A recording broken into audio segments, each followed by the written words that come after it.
everyone, and welcome here today on this lovely little one at the Rivals 1 Academy series. Pretty sure I got that one right. I am Wolfie Scratch, and I'm joined by Shadow here today. Shadow, how are you doing? I'm doing good. It's good to be back in a Rivals 1 seat. Haven't played this game in a while, but still kind of understand a lot of things here and there. So, yeah, it looks like for our first match, we got a Tendi and Card Clover 51. Tendi, more well-known for Workshop, definitely plays a lot of characters there. Playing Absa this time. Well, I'm actually curious to see how that goes. And then Card Clover playing Ori. Oh boy. Sorry. Ori PTSD going in, but we're going to be moving into Game 1 on Forest Floor. Yeah, you got PTSD, I got a fond memory. One of my best friends, her name it's Anton. So she's, you know, the one that I love watching all the time. And Absa told about being in earlier on the workshop. Absa, the hype's are real, right? Rivals 2 gonna be coming out real soon, and damn, already starting out strong. Yeah, Tendi already just covering a lot of space. Good forward there. Beginning to get the damage on Clover here. Man, He tries to go fast, doesn't get anything out of it. jeez.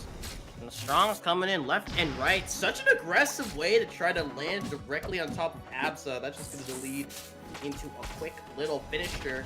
And the forward tilt. A dastardly move that people are not too excited to be playing against in Rivals 2. You know, so for thankfully sure. it's not that full, almost 3/4 of the screen taking up move that people are so afraid of, but a nice little aerial, and as well as the follow-up. Remember, Ori's got 2 characters. There's 2 of them. You can't just use one. That is true, and not speaking of the second character, not seeing a lot of sign usage from Clover over here, opting to just go for neutral and side B projectile setups, but Tendi not taking any of that, gonna cleanly almost take that stock with the up air, but keeping Clover off stage constantly. Clover having a really hard time trying to get back, tries to go for the Thunderline, doesn't quite get anything, but the up strong will take it, and Tendi 2 stocks ahead right now. The orb has a name? I thought it was Yeah. called the Blind Forest. That's like the whole game. I thought it was just Ori and the Blind Forest. No. That's the title of the game, not the actual character. The orb I is don't called think Sun. so. It's Ori and the Blind Forest. Why would they lie to me? What good would come from this game? And Abs is dead.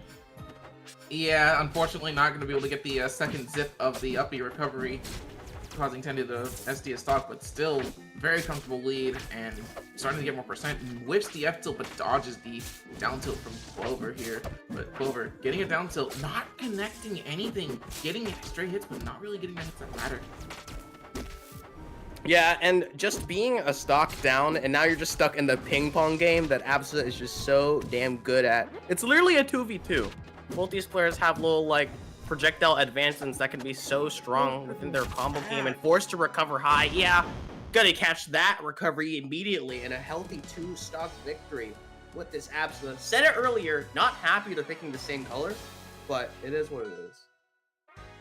Yeah, but at least it's not like blending in with the stage or anything, but we're gonna get a switch off from Clover to Olympia. Character I'm definitely a lot more familiar with than any of the other 2 characters. Yeah, she's from Rivals 2. I know her. Well, he's a Workshop character that in this game, but that's a different story. But I think moving on to Olympia's Game from 2, Rivals 2. Just saying. I won't fault you for saying she's definitely a different character in Rivals 2 for sure, but moving on to Game 2, we are going on to oh shit, I forgot what the name of this version of Rockwall is. Yeah, it's like the arena. Oh, the Rivals ring. Okay. Rivals ring. That, but already seem to do a lot better than they were with the Ori, but Tendi still covering a lot of pressure off stage, whipping the fair, but able to get a dash attack to get something going. Until Hell yeah. Forward and whiffs, doesn't quite get the stock. This is looking like my neutral with Olympia. The double dash attack. That's what I live for, even though I definitely shouldn't be doing it. And damn! That kill power. I know Olympia was a menace in Rivals 1, being able to witness that history. Thank goodness the side special is gone. That's been like the biggest focal point of like how dastardly that character is. A lot of PTSD when Rivals 2 players do special get up with Olympia on the ledge. Not as good though. Quite terrible actually, but We'll have to see what can be done as Tendi once again setting up that power and then up air. Such a ridiculously strong move. Absolutely, you can basically consider it another strong attack from these characters. And in regards to Olympia, just yeah, no, the side B definitely causing more problems because of just how much it was used to just stall and try to get some straight hits. But definitely a different move in Rivals 2 compared to Rivals 1. But this is Rivals 1, so now we have to deal with the side B. As I saw one connect earlier, gets the crystallized, but doesn't get any follow out of it. And I forget that the up tilt technically has 3 hitboxes instead of 2 that it normally has in Rivals 2. Up tilt has 3 hitboxes in Rivals 2 as well. It does? Yeah. It has the normal hit that knocks up, the semi-spike, and the actual spike. Oh, I think it just doesn't do the sweeping motion from the front sometimes. So I think I only hear 2 when you hit the backwards one. I don't know. You could technically hit all 3, it's just a little weird to set up in Rivals 2. Yeah, I've never had that happen before, so. Oh. Nah, I'm too Rivals 2 braid. I saw Gem God, I'm like, ah, Gem Dash, let's get in there. Yeah, no, this isn't Rivals 2 or Workshop, so no Gem Dashing here. But immediately getting the up air to the up B, not gonna quite secure the stock. Still a little too early to take that in. Clover at 163 right now really needs to not get hit by any of these moves. Still able to make it back though. Oh, but he's stuck underline. Happens to the best of us. Oh man. I co-mained Absa and Olympia in Rivals 1. They're both really fun characters. You excited to try to play Absa in Rivals 2? Yeah, I think she looks really fun. They definitely toned her down. Because I think in all honesty, Rivals 1 Absa was kind of a menace. Like, you could do so much with her. That was like... She's going to be a menace in this game too, but yeah. Moving on, we're going to Game 3 on Tower of Heaven. Sticking with the Ollie pick. Definitely a much better pick in regards to matchups than the Ori, or I guess in terms of comfortability. Damn, I do not miss this stage. I will say that straight up.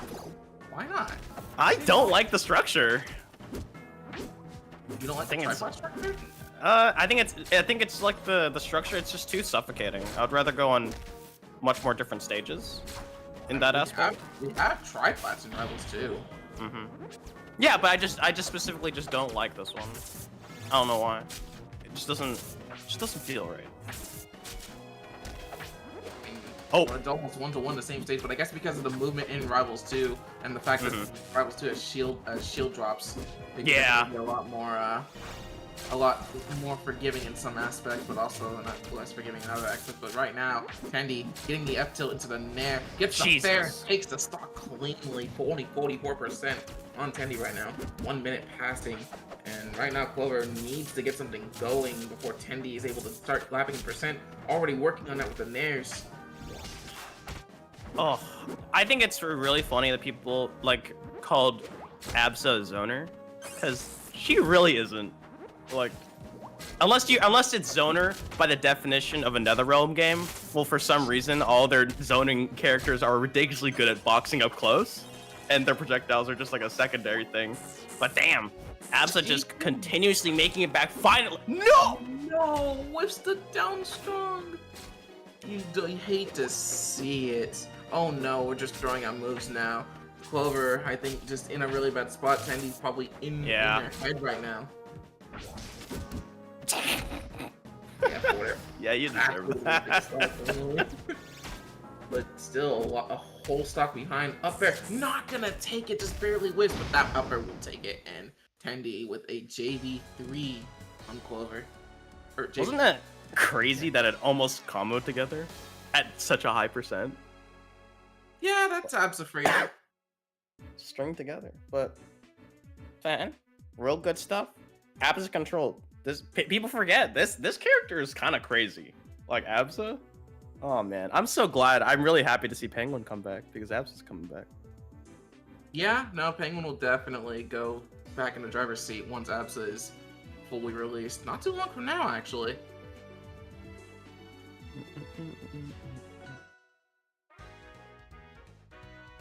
Oh man.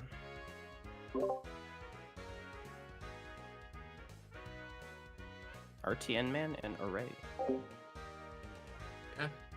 One of the biggest things about amateur brackets for me is that there's a lot of players that I'll either maybe recognize from different areas of like fighting games, even if it's not like a flat fighter, and then the completely new people who I would absolutely have no idea, because I don't know who either of these players are. And seeing a Malo on screen, that's definitely going to be... Like, Malo is one of two things. It's either going to be the most interesting playstyle you'll ever see, or it's going to be the most boring playstyle you ever see. There is no in between. Yeah, especially when it's like Malo versus Ori, right? Yeah, this matchup especially. Yeah, they're either going to throw a bunch of things at each other, or they're going to keep on trying to make that combo sequence happen. Definitely can be scary when Ori is able to really get a string started. So we'll have to see what Malo can do. So we're going into game 1 on Outcast's personal favorite stage, Jules Vale. Yes, classic one. Shoutouts to the homie Outcast. Best part, you can see the stage in the background in Rivals 2. That's the favorite little thing about all the stages in Rivals 2. And they're just back-to-back parrying. And what did I talk about Ori getting their hands on Molo? Like, all you have to do is just try to keep it away. So it's going to be really up to Molo to try to kind of stay away. But way harder than expected. Ori's got plenty of tricks up their sleeve, and continuing on with his stage presence, as well as the reflector. I totally forgot about that. Yeah, Bash being able to just move bombs around, but also Ori's hitboxes really good at throwing Molo bombs away. We saw earlier with the up strong knocking the bomb right back into Molo. Oh no, the feather pumping. What is it called? Feather pumping. Or leaf pumping, sorry. Leaf pumping. One more time? Leaf pump. Leaf pump. Got it. Yeah. Funny enough, the name itself is only in reference to like a speed trick in Wind Waker of all places, because of the similar aspect with the Atika leaf. So similar idea, similar concept. But right now, RTN trying to take early stocks with these strong attacks, but not able to land a single hit, and Arae just keeping RTN out. Good parry on the projectile there. I think what's also kind of iffy about it as well, because of that visible arc, it's actually gonna let Molo have way more of an easier time to try to get a parry in. Oh no, you blew up. You blew yourself up. Blew yourself up. Wait, wonder how oh, he pulled out a... That did 20. That did 20. That's rough. Finisher bomb is crazy strong, even with all the nerfs it got over the time period. Oh man, I've actually never really seen Molo play before, so this is like a first-time experience. You don't see Molos often. Yeah, a fun character from what I've been able to kind of get. And it's also really hard to use like full competitively unless you're like fully dedicating your time to Molo specifically. Yeah, you can't secondary Molo. That's what I've been hearing. Yeah, just the sheer amount of stuff that Molo has in their toolkit, on top of just needing a precise level of gameplay to just play them in the first place. Yeah, your narrative is like perfect, because I'm just watching, you know, this Molo's doing great, and then I'm just watching 3 times in a row blowing yourself up, and you eat like 40%. And exactly. Like, that sucks. Not when you're precise. You blow yourself up, and you end up losing your stock for it, and flashbang. Kaboom! Pop. But not gonna get any follow-up out of it. Not bothering to chase them all the way to the sky. Probably wasn't confident in the ability to just finish it off there. Right now, that dash attack. Oh, Chase is there, but looks like it either died to the dash attack or just SD trying to get back. Molo's hard. Molo is hard. Very hard character. Annoying when played well, but really hard. Yeah. But moving on to game 2, we're going to change up the scenery a little bit, but not the layout. We're going to Neo Jules Vale. I like this stage. So do I. I really love like the idea that they're going with like alternating like styles of stages. Like it just allows so much for more personality. Oh my god. Molo's just like, I wish I could get away with it, and Ori is just bashing it away and just smiling the entire time, saying like, this is great. I get to play a mini game inside of a game. Exactly, and I get to be the one controlling the mini game. You thought it was your game? No, it's my game. Molo, no! Oh, but still not opting to chase it. Keeping this whole ledge forward strong. The bomb saving Arae right now, and again saving, giving Arae another chance to get back onto stage, but again eating another up air. Good tech. Oh, yep. when in doubt, throw out more strong attacks. That's the Arae method. Yeah. Mullow blue for sure. It's definitely stayed on the left side for like the entire time. He's gonna make it back thanks to saving resources. Oh! But not quite getting there. Only a single hit. Up air. Oh. Oh my. Can't be greedy. Otherwise, I saw the baseball bat, and the worst thing is I just wanted to say, oh my god, it's a Dreams of Aether reference. That's a mini game. Oh my god. Well, I was just sobbing, saying like, I'm from this universe. Runs face first into the up strong and takes a little bit of damage, but right now, Arae doesn't held upon here. He needs to take that flashbang was sooner rather than later. That flashbang is so strong it stunned the entire stream as well. Yeah, a little bit of a minor lag in the stream, but still able to keep up here and there. Oh yes, I love that from Arae. All we need is a few more good conversions, and we could turn us around. Oh, but not if we keep running into these strong attacks, though. Fair, that was huge. Really needed that momentum shift, but Ori is gonna have a really easy time shutting it out, though. That's the only problem. Like that, yep.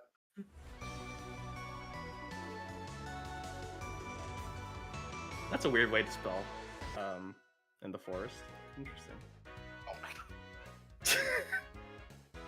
god. I was just like, I'm gonna strangle this person. Gonna reach my hands through the computer. See, here's the thing. It would make more sense if it was like, oh, it's Will-O-the-Wisp because, you know, second game, but Sign isn't in that game. It's true. But either way, game 3, we are going to Crystal Oasis. Oh, we'll see if the...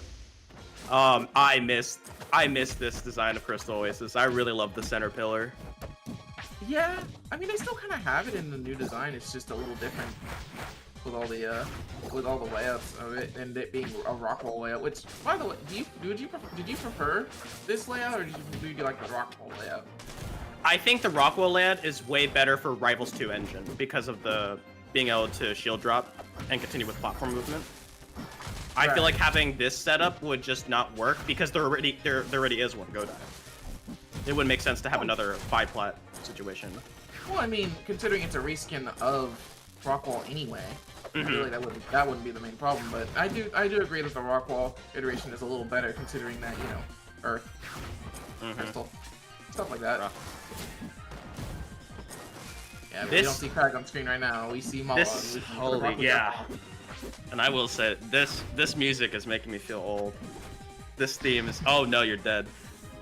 The World Championship theme for Black and White 2. Oh, my goodness. Yeah, shout out to Stream Runner's crazy. These are all, like, the bangers of Pokemon music. I'm loving it. Impeccable taste. Yeah, I love that you can add custom music to Rivals just by modding, like, one or two files. Kaboom. Nice. That Upstrong is so cool. Molo's got so much personality. Too bad I can't play this character. I'll blow myself up. Yeah, too bad the personality at higher levels is just, haha, how long can I camp you for? Hey, that's fun sometimes. Don't get me wrong. I usually play like grappler characters, but here's my question: how do you feel about Clarion in Rivals 2? If you want to go that route, he's alright. I get it. Like, there's a lot of. I think like she's very skill expressive, and what she can do is great, especially in the Rivals 2 engine. But damn, it kind of sucks when Clarion players realize, what if I just run away in retreating aerial? There's not much some characters can do. Yeah, that is exactly the problem with Clarion, in my opinion. But right now, throw the bomb. Yeah, the bomb's not getting thrown in time, but able to get out of there. Still trying to early parry, but just says, okay, I'm gonna parry and then try to parry the bonk hitbox. Oh, I missed. I'm just gonna bash anyway. Playing dodgeball with each other. And right now, even though RTN is the one getting hit by all the bombs, Arae is the one that's gonna lose this stock. Oh wait, we finally see a Spine Pop. Yeah. A little bit mistiming on the parry. I feel like that rtnman actually purposely arced it up more, so the parry would actually be a little too early. But damn. Molo, we talked about earlier, we're just like, it could be either boring, or it could be just Ori being able to just close the distance. And it's exactly what's happening. Yeah. Like, despite the sheer amount of intricacies of Molo gameplay does go in one of those two extremes. Especially when you have a character like Ori who just kind of says no to a lot of that stuff. It's true. Ooh, nice. Good up strong, able to actually connect her last hit rather than just trying to force those connect hits. But unfortunate DI gonna cost that stock early, and RTN moving on. Yeah, so far we've just seen only game 3s, huh? Yeah, just 30s and handshakes. 30s and handshakes. That's all we've been seeing so far. But I don't think that's gonna last too long. Yeah, we should pop back into winners at this point. We have Onyx versus CitRis and Frog versus Frog versus the Froggo. The dog. Frog dog. One character is in Rivals 2, and the other character is in Dreams of Aether. I don't think we're gonna be seeing Sylvan Rivals 2 for a while, so That's true. let's get enough of him while we still can.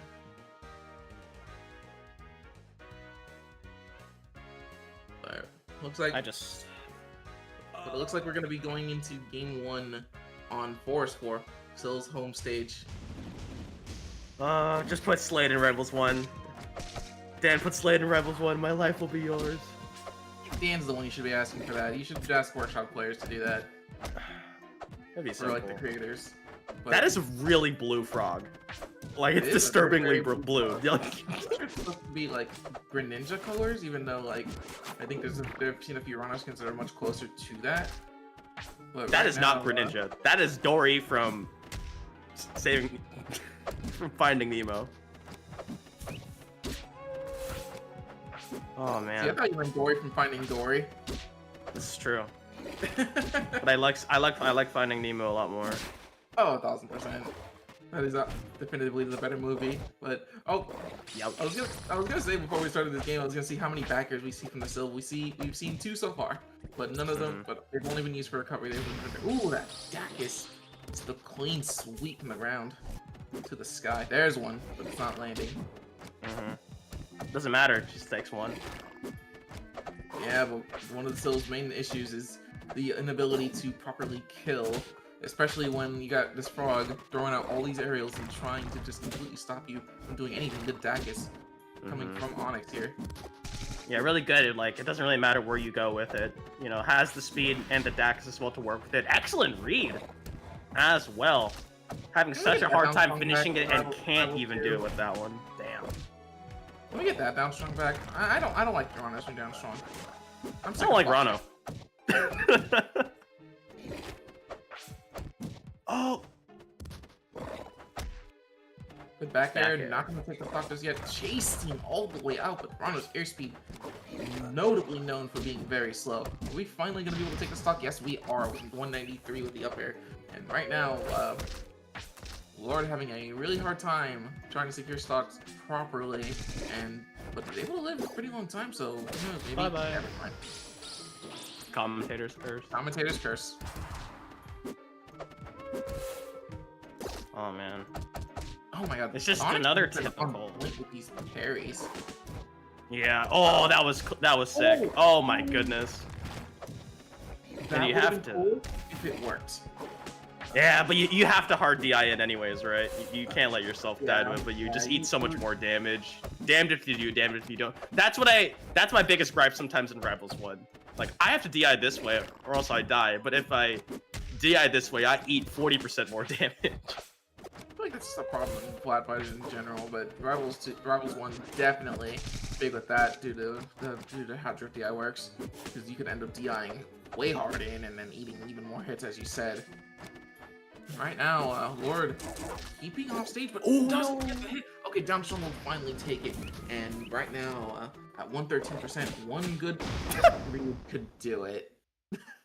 Oh, that was just unfortunate. Just watching the charge up, and I'm just like, uh-oh. I see the charge up, it's like, oh, you're already stuck in up B animation, you're kind of dead. Moving on to game 2, we got probably still my least favorite stage in this game is Triple Pond.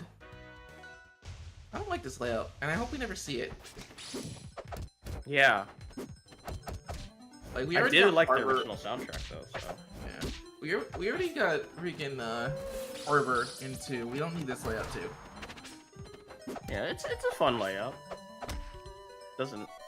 Oh. Uh-oh. Yeah, it's a fun layout. It's definitely something that they would do.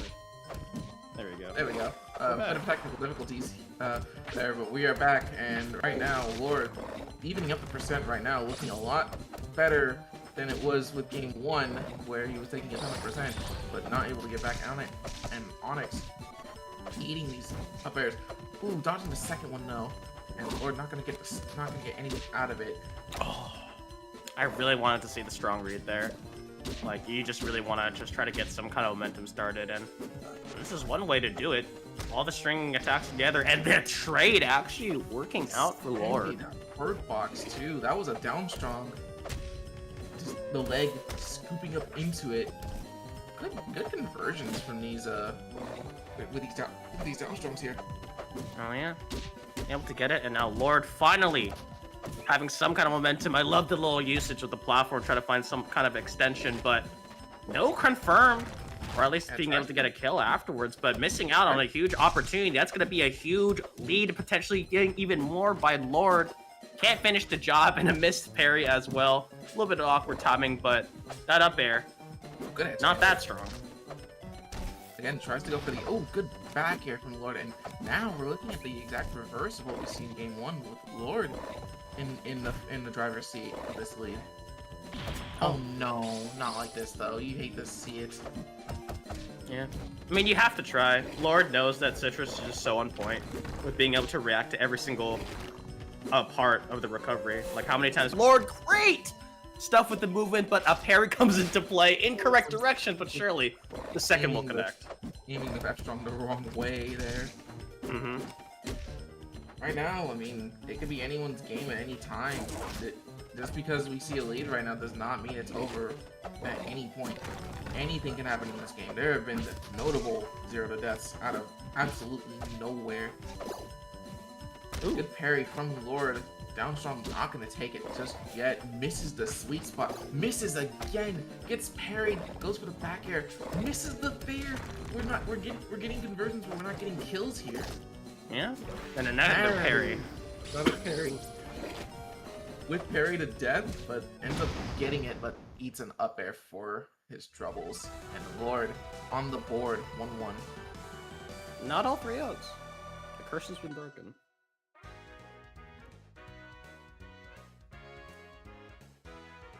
Getting us a change of scenery here, we are moving to a much smaller stage. We are going to Spirit Tree. Yeah, it's a good counter pick. How many times Lord's just been able to kind of get away with using all the platform shenanigans, and as well as just being able to get that space. Why not in CitRis just saying like, hey, I've had enough of it, to go ahead and go onto a nice little stage where I'll be able to roll out more in this neutral, being able to have the space to react to everything, but instead being put in a dastardly situation. Lord trying to recover on there real high as well, not willing to risk it, but a little overextension gets into play. Lord, fantastic work, and both of them are really swinging at each other. And I thought I was gonna see a forward air to secure, but opting to try to go for the up air. Bit of a creative idea, but wow, he cleanly lands that up strong and is going to take the first stock. But another down strong, not gonna take it yet. Not really that strong in terms of just its pure kill power, but that definitely is, and will even up the stocks cleanly. Yeah, I also realized why CitRis would probably like the stage as well. The platforms are just low enough where, you know, an up strong will be able to connect just out the first stock. Well, that would be completed. And the double up on the Nair, continuing on with there, missing a little bit on that end. Resetting back with the projectiles, I like it. Might as well reset back onto the neutral and forcing out the whiff as well. But damn, both of them are just continuously scrapping. That's what you're gonna get on this smaller stage. Exactly. The more smaller the stage, the more likely you'll see scraps. And right now, Lord getting a nice set of conversions from these up airs. Opting to go for the bubble here, but not going to quite get anything out of it. Just some positional advantage. And Lord not caring, going to down. Yeah, and the stage is fully covered as well. So you got to be real careful with it. Hopefully, you'll be able to shut out the stock soon. But sneaking in, nice little down till the second one. So Lord continuing on their lead once again, but a great parry, but the wrong strong. Yeah, just tried to go for the down strong, but it was just a little too far away. This ain't Rivals 2. If it was Rivals 2, that would have hit. And killed. And killed, yeah.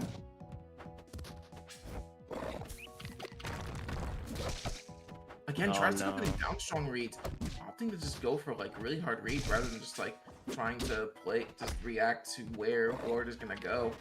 And goes for the up strong, doesn't quite get anything. No chomp there. Up air, not gonna quite take it yet. Sylvanas, quite a big boy. Now the tongue, back air will take it.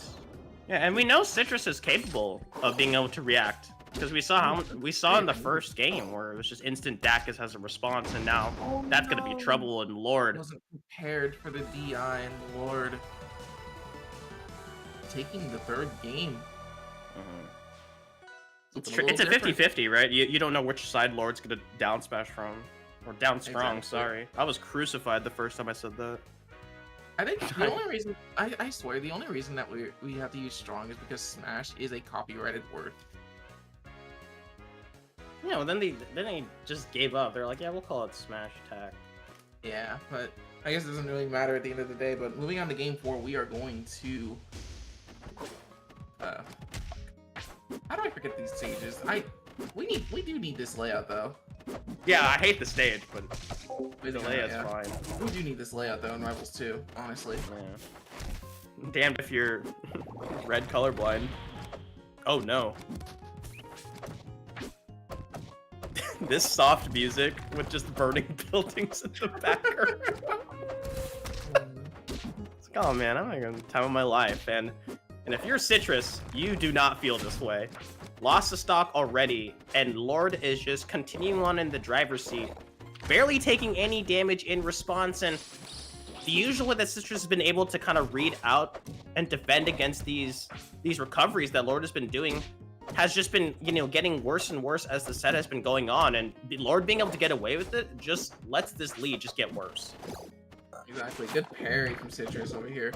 Getting the tongue, going for the jab. Doesn't quite get anything out that F strong though. Maybe could have got something extra out of it, but we won't know. And right now, Lord, same percent, finally getting hit off stage. But CitRis not getting the proper moves to set up. The back air will not kill. Good DI from CitRis. Ooh, opts to go for the back air. Yeah, we need a missed parry as well. The second one that's missed, and Lord having the time of his life. Sweet spot will kill though, and nice. Immediately claps back with an up strong. But once with a full stock lead from Lord right now, it could be really bad for CitRis if he doesn't secure this stock right away. Yeah, we can't be going for these like hard call out strongs. It's like the whole. Or these tongues. These tongues have not been good in CitRis's favor at all right now. Double up. Nice little attempt. This could lead to something. You talked about the tongue not working out. It finally does so. Lord trying to get away, but eats a lot of damage. A missed parry, and here we go. Reacts to the recovery. This is what we were talking about earlier, and what we need to see from CitRis. That's why the game 1 victory looked so damn clean. But another hard read on the attempt is just gonna lead to disaster. And Lord sweeps that up. Pausing that stock. Lord moving on from what looked to be CitRis's favor, looking from game 1, but Lord said, no, this is my game. Man, what a momentum shift. It looked so good at the start for CitRis, and then all of a sudden, Lord was just kind of able to continuously just keep playing the same game and not get punished too hard on the recoveries. I think that was the biggest part. Exactly. Moving on to the other side of winners, we got Onyx and we got DanTheFlyinMan. That's a nice We got another Dan. The Dans are appearing. They're coming back. The worst curse I had was when I complained about the Dallas server. And I was just like, I can't believe Dan would put me in the server. And the next game, I got put in like deep South Mexico against someone who had 192 ping. And I'm like, Dan, I'm sorry. I'd like to apologize. You made a terrible mistake, but moving on to game 1, we got Frozen Gates. This one I remember. Oh yeah. And we got another character on screen. We got Palm on screen now coming from Dan. Character you don't see often enough. This character's a menace. Like, True. playing against her sometimes, it just does not feel good. When she gets her game plan going and you just get swept up by her bodyguard. Ugh. But right now, Onyx not having any issues with that.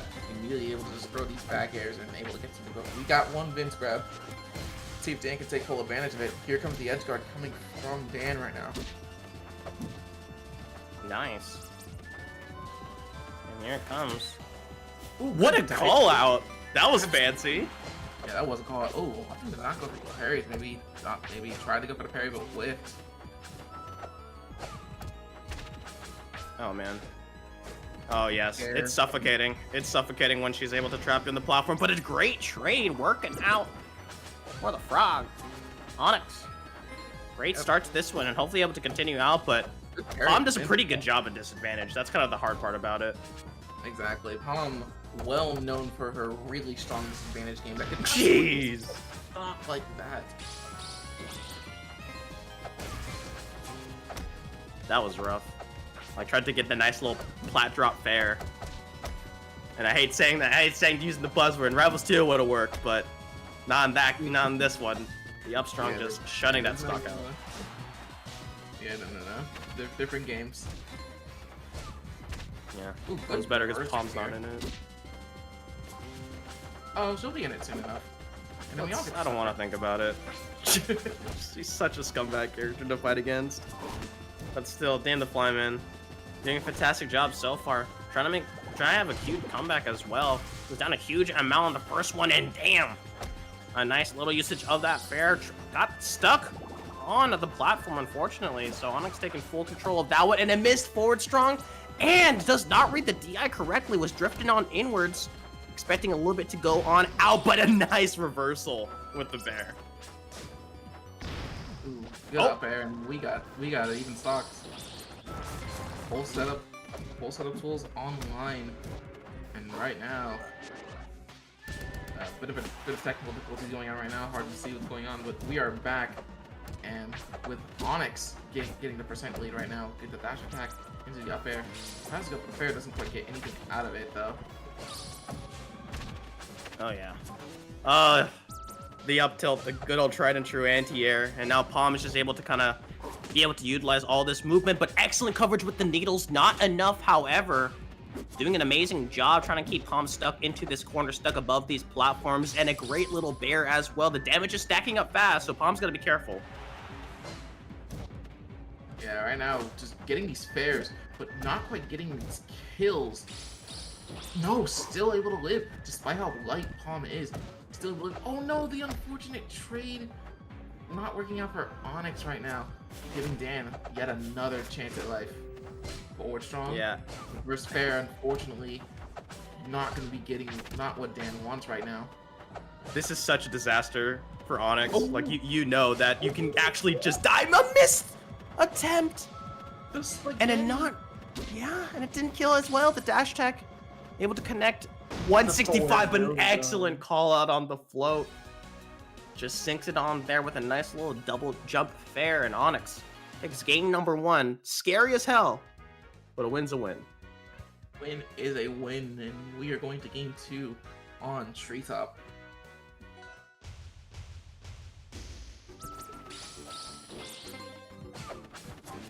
Oh man. You want to talk about close quarters and uncomfortable. This is one of those stages. This is definitely the close quarter stage of all time right now. Which begs the question why Dan would go here against someone that can scrap well like Rana. I mean, it's a paradox, right? Like, Rano can scrap really well, and Palm would like the space, but if Palm's just able to get into an advantageous position, it's really hard, you know, to really stop it. And Palm can kill ridiculously early at some points, but a huge spike from Rano. Onyx.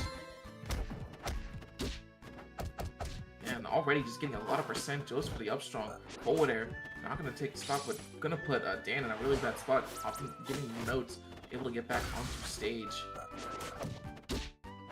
Oh, that was such a good string.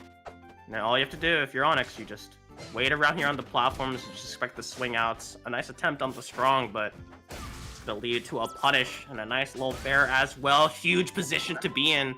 And this is where this stage can be really beneficial for Dan, right? When you're being able to position yourself with all those music notes, just gives your opponent such a hard time to deal with it.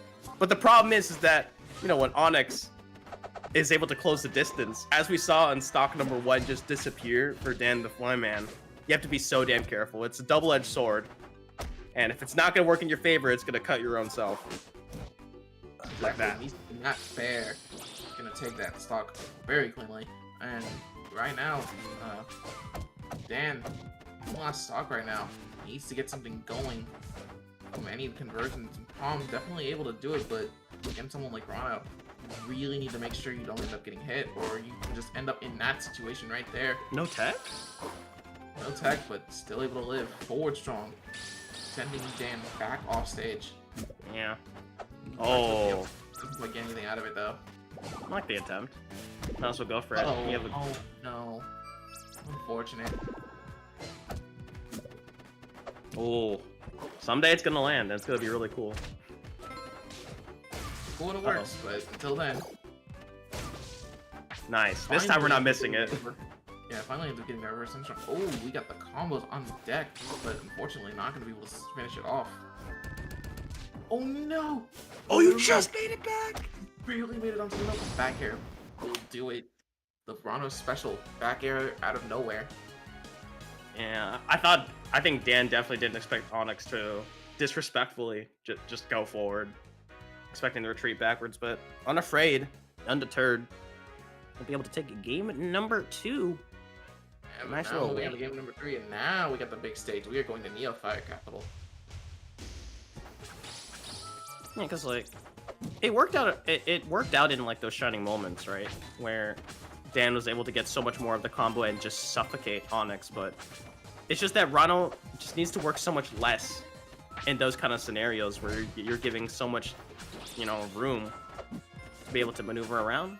So a bigger stage, something we both were kind of expecting as the counter pick in game number 2, but it's a little late, but it's here. Now we get in game number 3, and right now, Dan getting hit by these combos, but currently behind in percent now, unfortunately, because of Onyx's very simple, very clean combos. Gets a tongue, ends up getting the conversion into the up air, back air. And nice. Forward air, take it clean conversion from Onyx here, and now Dan gonna have to work to get this lead sorted out. Yeah, the air to air, it's just that if Rano swings first, you're just not gonna defeat like the speed and as well as like the spacing that I can provide. Like Palm's aerials are really good. Like that fair is criminal. But the thing is that it's hard to drift forward with it because you have to, you know, you get pushed backwards in that aspect. So that's something that Rano was able to kind of exploit, but an excellent call out by Dan. Ooh, getting the conversion with the notes into Vince. Ooh, but doesn't quite get anything out of it. Tries to go for another up air, but Onyx, or DIing way too far out for any conversion to happen. Oh. Whoa. A little bit of tricky situation. Yeah, so that's an instance of what happens when you get pushed off with up special and don't get the hit. It actually sends down and towards Palm, so it can end up semi-spiking like that. Damn. But these needle conversions into kill confirms that Onyx has been able to land 2 stocks in a row now, it's just a huge problem for Dan. And all of a sudden, when you're disadvantaged, you're going to be trying to swing out with these fairs, trying to find some kind of hit, but only at 77%. Onyx has got plenty of time, just needs to make sure to stay center stage and not get hit up with a nice little strong combo. So 105, you're running out of time, and finally, Vince comes in. And evens up the stock count. But we've seen Onyx go for these really strong combos before, so it's definitely not out of the woods for Dan just yet. He needs to get back on stage sooner rather than later. Go for the nair, opting to just keep building up percent. Nice. Great movement. And this is the big string.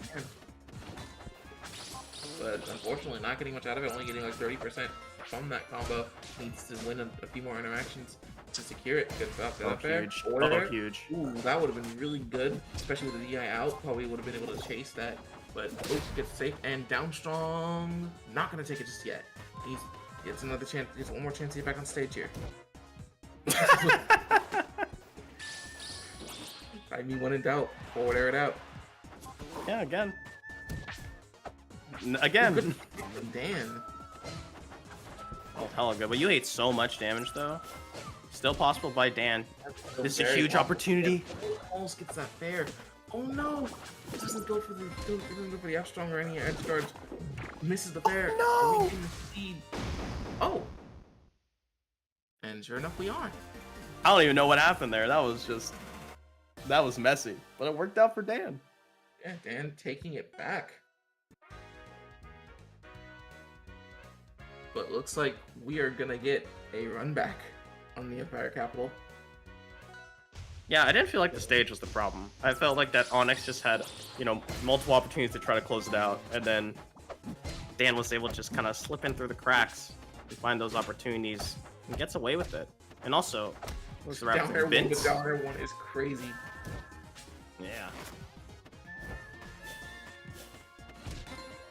All right, big punish, right? Okay. Yeah, combos.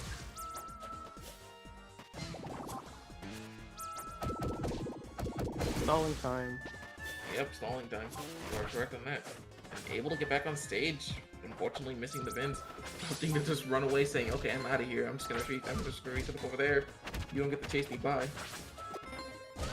Ella gets away with it. Does not care. But at the same time, Onyx needs to be careful to not make the same mistake. I kind of lost it out there, and that's a huge parry. Not gonna die just yet. A little too early for that one.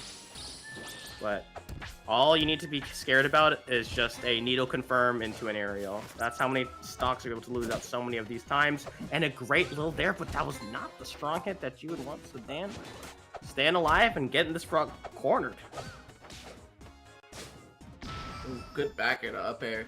Finally, with Dan with the first lead we've seen this entire set. Will Onyx clean it up and even out the stocks again? Oof. I'm curious. And we get some extra credit rolling forward. Oh no! Tries to go for the fair, but ends up getting the first frame canceled on that move. Gets away with it, but there's the fair down kill. Onyx is just saying, what if I don't stop doing it, then technically I've got nothing to lose. And it works out so damn well. If it's working, why stop doing Oh no. Oh, okay, we're still back. But yeah, but you put yourself in a really dangerous position. It doesn't matter, able to get back on stage regardless. That was a gross fair. Why does it do that? Why does it do that? Ew! These moves do some crazy things, man. It's the Karen microphone. I want to speak to your manager. Boom. It's huge. Yes! There we go. Order, gonna take it, and again, maintaining a lead, will we be able to get some more extra credit? We're starting off 78% right now on Dan. And just a little bit of extra percent on Onyx right now. And we need to see these kill confirms come out a little bit earlier. It's like this big stage, the stage might not have been really the issue, but if you're letting Dan get the lead, Palm can do some real good stuff and just being able to kind of zone and stall, especially off stage, which can lead to some whiffs and punishing, but an excellent parry. Is going really well for Onyx right now. There we go. Important time. Really got to make these things come together, and the float as well threading it. The Day are missing just barely, but a quick little dash attack. So Onyx having a little bit trouble getting away, and this is the power of Palm. Yeah, very, very strong character, very able to just do some crazy stuff out of nowhere. But Rano also known to be able to do some crazy stuff out of nowhere. But we know his kill power already, so it's very likely if Dan doesn't secure this stock right now, it could just be the end. It could just spell the end for him. And those needles were so damn scary, and that parry was so close to missing, to actually hitting, but Dan just missed barely. Great tech timer. Not gonna secure it, just barely whipping. Gets away with it.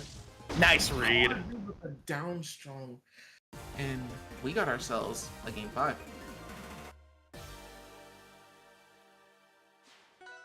Reverse sweep in the works right now. Real great stuff by Dan. It looked like Raps in game 1 and 2, and then 3 was hell of a struggle. It still worked out. The DSR. yeah. What's DSR, guys? Don't starve. Our capital. Don't starve what? Remix? Don't starve remix, I guess. But yeah, moving back once again on to Neophire Capital, we are just saying, yep, we're just gonna keep going back here. I will keep going here until it works. Oh yeah. Palm gets away with it. Actually, no, I guess it wouldn't be DSR because freaking Onyx picked the stage, right? So. Oh yeah, you're right. Yeah, it wouldn't be DSR because Onyx picked the stage, and Onyx hasn't won on the stage yet. Yeah, now, you were wrong. I am embarrassing. I am curious as to why we're going back here. That's the bigger question, right? Just like I've lost on here twice. Surely the third one's the charm. Like I get they were close, but I think there's a common theme that needs to be seen right now. Yeah. Like I had faith with it in the first one, right? Because like the first one I was just like, it didn't seem like that was the issue. Yeah, but now it's just absolutely looking clean for Dan. It's just like, okay, well now you're giving me a nice stage 3 times. I'm comfortable here. I already know what I want to do to you here, and now you're going to die. So enjoy. Yeah, because I really think Palm is just getting the bigger end of the stick with these platform layouts and just trapping, Onyx on them. Well, Onyx, they were close, but missed out on how many strongs from a tech chase, especially on that left side of that platform, and floating around, speed of sound, getting away with it. Vince as well doing a little bit of coverage, and once again Palm just gets away with it, and that is a hell of a punish to go along. And now we're lapped in percent right now. Onyx having a really hard time getting back, and Dan securing the second stock very quickly. And right now, this is really not looking good for Onyx. Finally is able to get that first stock. Not gonna give Dan a chance to lap twice, but still really having to work here to get going. And while we said Rano doesn't have to work as hard as Palm here, I feel like at this point maybe he does, considering the stage layout. He's already seen more being used against him. By choice, however. So we'll see how it can be. Great little dash attack, but it's always the surprise fair at a disadvantage. Palm's always gonna throw it out there, and somehow it's gonna hit you, and you're gonna dislike it. And now just floating around, yeah, that's just the thing. How many times Rano's just gonna be holding onto it, but whoa. A little bit of a DI check leads to it, so it's definitely still possible. Rano can make back all this percent, but Dan just needs to land a few more interactions. And at this point, you're at kill percent, especially if you're stuck in this corner, but Rano can make the magic happen. We're almost seeing it right there with potentially a forward spike. Oh. Quarter spike. Quarter not gonna quite take it just yet. That one will, and Onyx knocked into losers. Reverse swept as well. Great stuff by Dan, the Flying Man. That's not what I want to do. What?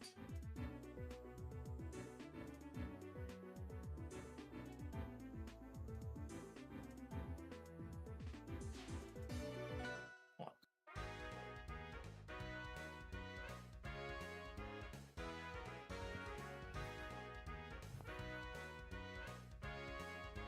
So we could have a Rano Ditto and losers. It's definitely possible.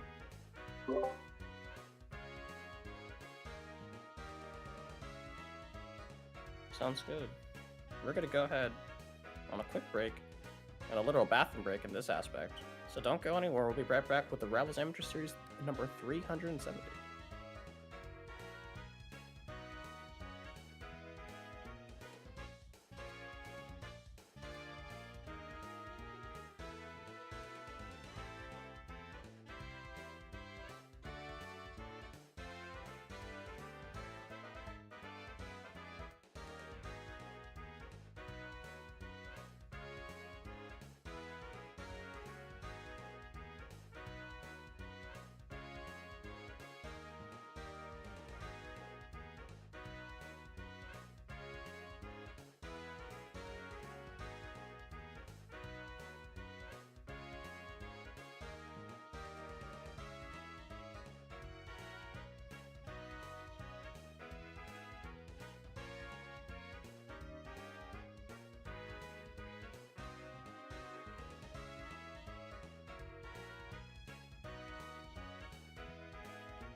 Alright, I'm back.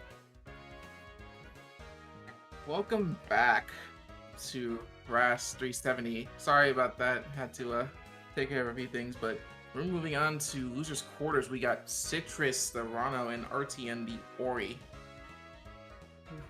So, I don't think we've seen a Rano Ori matchup here yet. But moving on to game one, we are going right onto Jules Vale again, immediately throwing out the needle.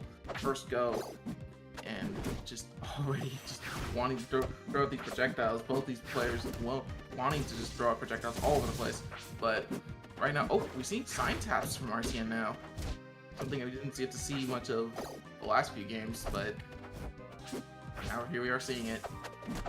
Really? Yeah. Aw, man. I missed this stage. Like with a little moving platform and everything. And a little package balloon. Oh, because of the layout. Yeah, I like it. It's cute. I feel like I wish they had kept that for Rivals 2. I feel like it's a lot more, it has a lot more personality than just the industrial whole, like, moving gear components thing that's going on in Rivals 2 now. It's kind of cool. It's like a modernization. It makes sense. Especially with a new game. You know, hey, there's still plenty of time for it to come back, right? They know, they told they were gonna bring some stages back. Damn. I don't think we're gonna see like a full redesign of any stages, but we're definitely gonna see like reskins because, like, again, Crystal Oasis. Well, I kind of do want to see more though, because I think that's something that we can just have as a bit of like a visual appeal. I mean, they did talk about, like, remember, taking stages out of rotation, so there's definitely going to be new stages that come through. Yeah, I'm still super curious about that. Did they talk about that today? Nah. I'm just sad that they, for the that's the quite unfortunate from CitRis over here, and right now really needs to. Ew! What? I hate that move. Ew. That was messed up. Just suddenly out of nowhere, an unreactable haha down strong got him from all the way over there, like four character weights away. And we're just, that just killed. I was about to say that's like Peach down strong but messed up, but Peach down strong is also messed up. I mean, Peach down strong is messed up. This is true. But yeah, RTN taking game 1 with effective ease, but we're going right back to treetop. I agree. You want that? You want to close that space, but here's also the problem: when Ori gets their hands on you, it sucks. You don't win against this character. You take a big stage, they can move so fast that you can't even camp them out. Pick a small stage. Now you give them even more incentive to just get in your face. Mm-hmm. You just don't want this character. That down strong is just slow enough so you can just get hit by it and you're like, God dang it! Like, you're putting like a mini cutscene where you can't skip it. And it's just the Ori. It's just Ori just giving you a middle finger. Like, oh, but that was sick. That was sick. He shakes his tail feathers while giving you the middle finger at the same time. It's just like, damn, that really does. That really is just like that. Oh yeah. Great finisher with the Dacus. The forward strong missing as well. Ooh, a bit of sign tap there to just reset the situation. CitRis, unprepared for that, ends up walking away and eating an up air. Doesn't die for it. Forward are not gonna quite take it either. Ooh, good maneuverability past that. Again with the sign taps. It's just always gonna work. Who's ready to parry that? No one. No. All that hard work that... No, stop it. Don't do down strong again. I mean, no punish, right? So, might as well continue on. Yeah, I mean, the move is really hard to punish properly. So, if it's not gonna be punished, why not keep doing it? Yeah, but the small stage platform, it's working out. Sign tap, is that what it was? Yep, sign tap. I am learning on the fly. This is good. It means I've still got it. And damn, nice little nair as well, and avoids both of them. Stuck on the platform. What a call out as an anti-air and the spike as well, consuming a lot of damage and a missed opportunity that leads to a strong bold lead from rtnman. Yeah, right now just trying to secure the stock, but CitRis having a really hard time taking the stock. RTN with no such finally getting the bear and evening up the stock count. But I don't really like the fact that CitRis keeps going in the air like that. Ori's really good at catching you there, and it's just not been working out for CitRis. But flat boost right off the edge, and unfortunately doesn't really get punished for it, but it wasn't really in a good spot either. That was almost so good. Still, get something out of it. Real good stuff on the coverage. It's a dangerous position. I think you're just dead. I think you're just dead. Yep. Bubble not really working out for CitRis there, sending him even lower to the blast zone, and Rano's airspeed notoriously bad, so just sending straight to the depths. But we got game 3 on a stage that we haven't seen today. Just until now, we're on a merchant port.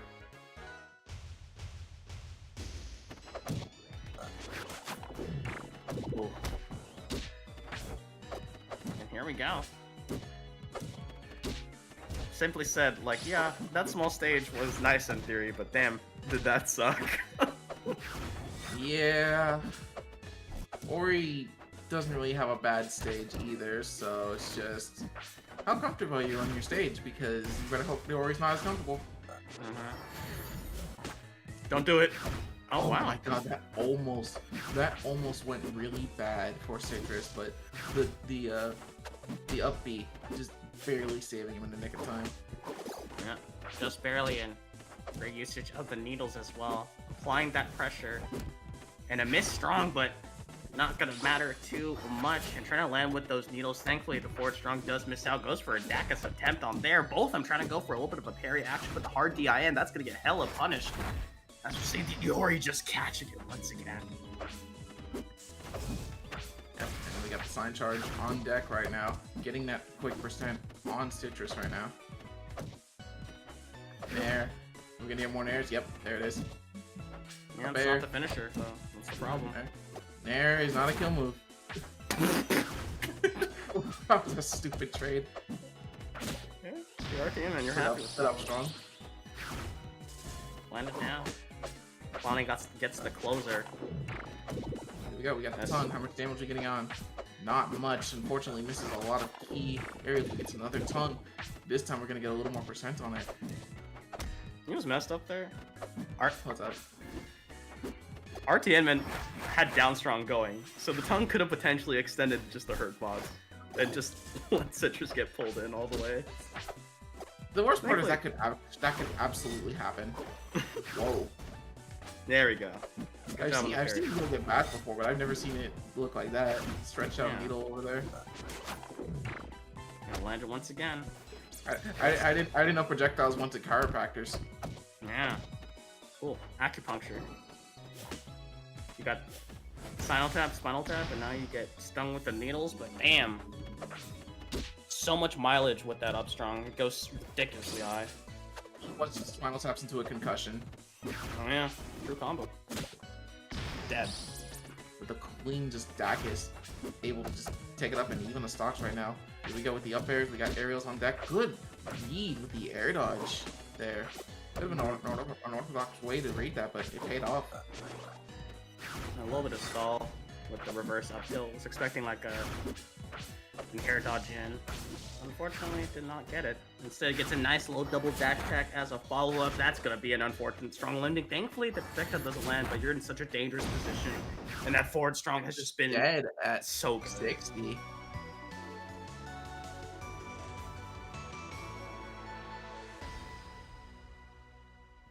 There we go. rtnman continuing on to the loser side. Real clean way. One frog is down, another one remains. We have TehEnd versus Onyx in losers quarters on the other side, and winners finals is DanTheFlyinMan, who had an amazing little reverse 3-0 against Onyx and Lord, who made a great little comeback happen where game 1 got washed away, and then afterwards was just able to get a nice 3-game-in-a-row streak. Oh wow, wait, literally every Rano has gotten comebacked on. That is pain. Don't like the wording of that one, but we'll go with that. Oh, haha, very funny. Goddamn right. But yeah, we got Tendi and we got Onyx next on deck. Moving on to game 1, going to Ethereal Gates. Tendi still rocking the Absa all the way through. A golden lamb child. Let's see how it moves. There were so many frogs that I'd completely forgotten that we had an Absa in the bracket. It's the first one. It was a good little sweep as well. And he was able to just do so well with it and just control the entire match. But speaking of control, that is all we are seeing right now. Onyx unable to get away. But damn, it's just gonna keep getting worse as Tendi once again missing the sweet spot. Great little stuff with the aerials, and that up air just demolishes stock number 1. Every time I've seen Tendi play, I'm just questioning, how are you in Raz again? Yeah. Oh. Here we go. Great little tech to get out. Oh. But all of a sudden, that forward tilt rearing its ugly head to Onyx, saying like, yeah, I can kind of cover all your tech options if I put myself in the right position. Cloud kind of put up, missing the little needle confirmed that Onyx was so good and landing in the previous set, leading to so many of different stocks being taken. But damn, TehEnd still alive. Yeah, and just right now, really not getting Onyx really not getting anything to secure the kills, and TehEnd was sitting here with with a comfortable lead right now. Even at 134, down strong. Not gonna send off stage just yet, but that whole back air definitely will. Thunderline tries to go for the forward, doesn't quite get anything out of it. Back air will kill though.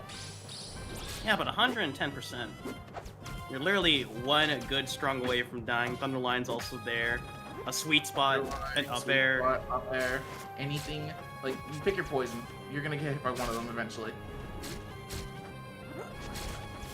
It's like the famous quote, you know, from Storm. You ever see what happens to a toad when it gets hit by lightning? Same thing that everything does, and boom! It's strong. And hit by lightning, Onyx definitely was. And TehEnd about to completely laughing % right now. Oh. Great fair. But a little bit of overextension. Yeah, TehEnd gonna be real happy about that one, but Onyx actually able to strike back out in these disadvantaged situations. Try to make this comeback happen, a whole stock down, and continuing on with this great streak, but can't find the finisher. TehEnd's able to make it back because that recovery is hella good.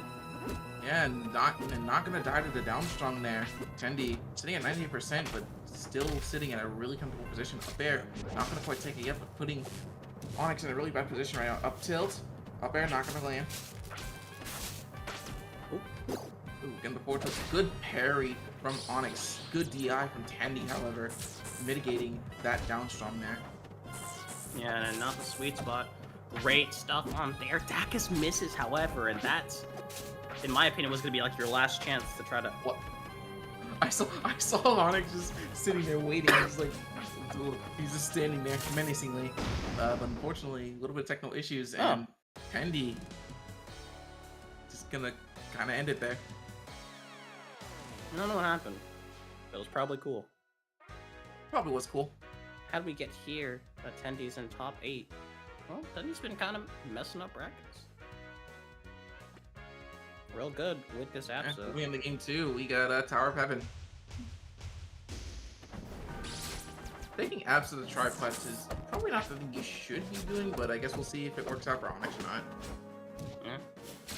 Tries to go for a little bit of edge cancel, but missing it out instead of hitting Rano, so that's gonna be a nice little unsafe on hit. And great read, knowing that TehEnd's gonna go for these edge cancel shenanigans, trying to make that recovery hella safe.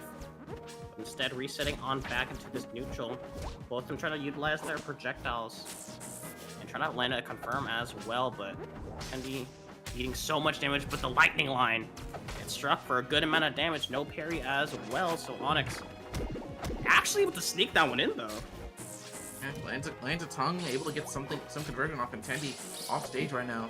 But is Onyx gonna be able to secure the kill? Unfortunately, no. But gets a down tilt to set up another situation, but TehEnd back tilting out of it, and we are back in neutral, folks. It's over. Neutral's over. Yeah, neutral's over. The Upstrong wins. Oh my god. We're killed at 67. Oh my god. Yeah, that is just another strong attack. It is easily Epson's best strong. Raster's jealous. Kidding me? What up there? Such a good thing. Being able to just kind of do this double jump shenanigans with it just makes it even bigger problem. And that problem is only seemingly to get worse for Onyx, who had a nice lead going, instead has to make up for all of it. Great parry, but a missed opportunity. That cannot be good.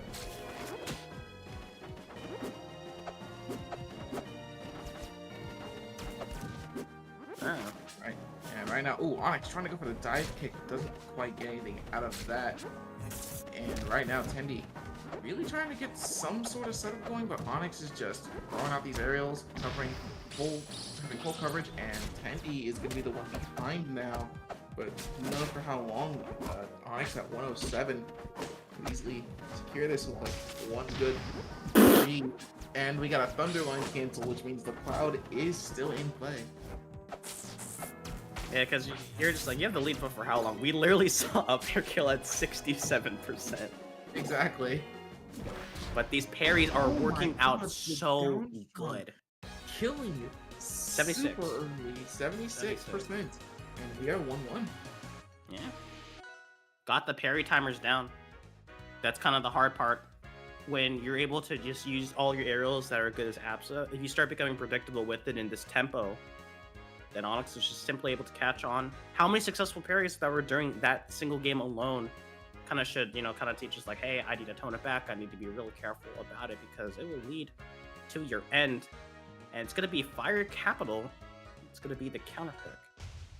And number 3, bigger stage against Rano. Yeah, no, I can definitely see it. Ew. Little wave dash movement. Even Absa's wave dash kind of sounds cool. Little lightning sound effects. Yeah, just a little like cloud move, like the little minor, not zap, but like the little like air movement. Really nice. Staff shocks. Nice little catch on there. Lightning loops never feels good, especially when you're just stuck in a cyclone of damage. But great stuff. Being able to reach the platform, can't find the follow-up afterwards, and TehEnd able to get away with it, but an excellent read after that DIN gets the up strong 4 free. And we'll have to see how well Onyx can maintain this lead, because we've seen TehEnd just literally make stocks evaporate. Exactly. TehEnd already just trying to get some sort of setup going, and right now able to maybe get something going, but not quite landing the kill move there with the back air. And just like that, we're at even stocks. But will TehEnd be able to even out the percent too? We've seen the lightning loops and how well they're able to deal. But getting to that point is be real difficult, especially how well Onyx has been playing. Got that lead early for a reason. And missed parry, this is what I'm talking about though. Yeah, now this time TehEnd's just stalling a little bit on all the aerial attempts and approach options, making Onyx second guess when to go for those parries. Ooh, which can link to disaster, been landing completely. These tongues have been like consistently landing more so than I think I've seen in this whole tournament today. Make the so much damage as well. And missed opportunity. Air dodge burned as well. Great call out, but that platform causing a lot of problems for TehEnd, and just trying to get away has to DI out. Good job. We saw what happens if you DI in on that Rano attack. Leads to a nice little strong. And speaking of that one, a little bit of shenanigans there. Trying to predict out something, but that can lead to a huge amount of troubles. Does not read after a little bit of those attacks, and it was not the strong hit, so TehEnd staying alive. Again, tries to go for the tongue here. Thunderline gonna land, but not gonna kill. And even Soxy almost basically even percent right now. The first person to get a clean hit is likely gonna be the one taking a stock. Yeah, right. You're just looking for. I was literally just about to say, just watch out for the forward tilt. Just gotta watch for it. Oh man. Ew. Forward air gonna be taking it back, evening up the stocks and the percent. You got an even game, folks. We do, but I'm really worried about it now. Finally, TehEnd's saying like, "Hey, I can also do the parry game that you've been able to pull out against me." And all of a sudden, just hitting the 21, I can do this too. Yeah. And there we go. Immediately eats a parry on that fair. Not a huge string, but gets it on the second follow-up. Excellent follow-up by Onyx as well, but that's the problem, yeah. That double jump up air. Surprise burst option. And, oh my goodness, the cloud. Uh-oh. Bumba. Yeah, that's it. Unfortunately, trapped in the Thunder Cage and forced to eat that down special. Yeah, that was rough. But a really good setup by TehEnd. Continue it on, and the victory in game number 3. On to number 4. Yeah, we got game number 4 on Hideaway. Hey, it's the stage, but we haven't seen this character in top 8 yet. This is true. Shout out to the monkey. I miss Hodan. Do we have Hodan in Rivals 2, please? It'd be interesting to see a charge character. Like Hodan in there. I'm more so interested how Hodan will play in the Rivals 2 engine, but ooh.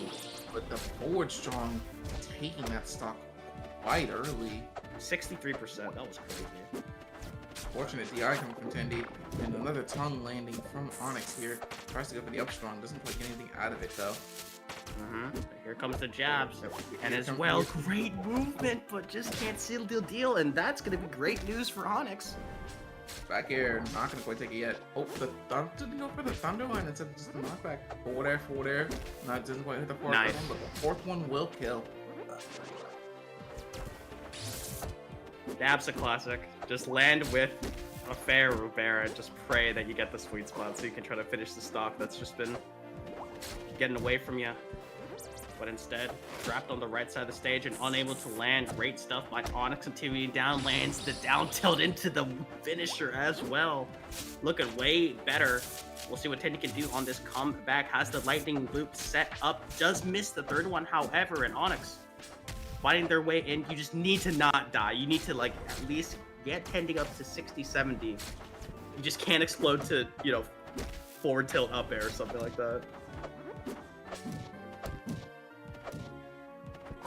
Exactly, and right now, Tendi getting the up air, and the stocks are even. Oh, we got the jumps, we got the movement. Oop, no fair for me from Onyx right now though. That's my fault. I should have said also don't get up tilted up aired, but unfortunately, I'm gonna let it happen to you. I feel like every time you're about to think that it's genuine, like it's just gonna happen. But I'm strong. Just because you know it's coming doesn't mean you can stop it quite easily. And a little bit of a trade. Exactly. And right now, Tendi kind of sitting on the back foot here. Really needs to get something going. But Onyx, one clean hit, potentially away from just taking the stock and moving us to a game 5. But I would just not use the stock. Tendi, one potentially good conversion away from taking the set. Nair isn't going to quite take it. Able to get back on stage. We'll take it, and we got ourselves a game 5. I was half expecting like to edge cancel the left side of the platform as well, because like at least you maybe have a chance of surviving, but you know, with Rano just staring there. I lost this game because of me changing ult by accident. Oh wait, was there a that power happening? change? I didn't even notice. Looked the same to me. Well, I mean, we're looking at game 5, not game 4, but maybe Frozen later I'll check Fortress. on it. But we got, Frozen Fortress for our game 5. This is one of those stages of all time. Not a fan of it, in my opinion. What about you? It's neutral. I don't really like or dislike the stage. I think we have this. Well, no, we do. We do have this layout in Rivals 2, but it's a double stage. Now all of a sudden, we're sitting back onto here. Great stuff by Tendi, maintaining this control. And Rana, I'm loving this from Onyx. I'm loving this from like players just understanding, hey, like it's okay to be in disadvantage in the corner. You just need to, be careful, especially against Absa. She loves it when you panic against her. Yeah. Ooh, good job, Shaq, from the parry here. Forward air. Ooh, tries to go for a tire to catch the uppie, but doesn't quite land it. And Downstrong will take the first stock. 106 though, there's a potential chance that Tendi could just even this up right then and there. But yeah, don't forward strong first.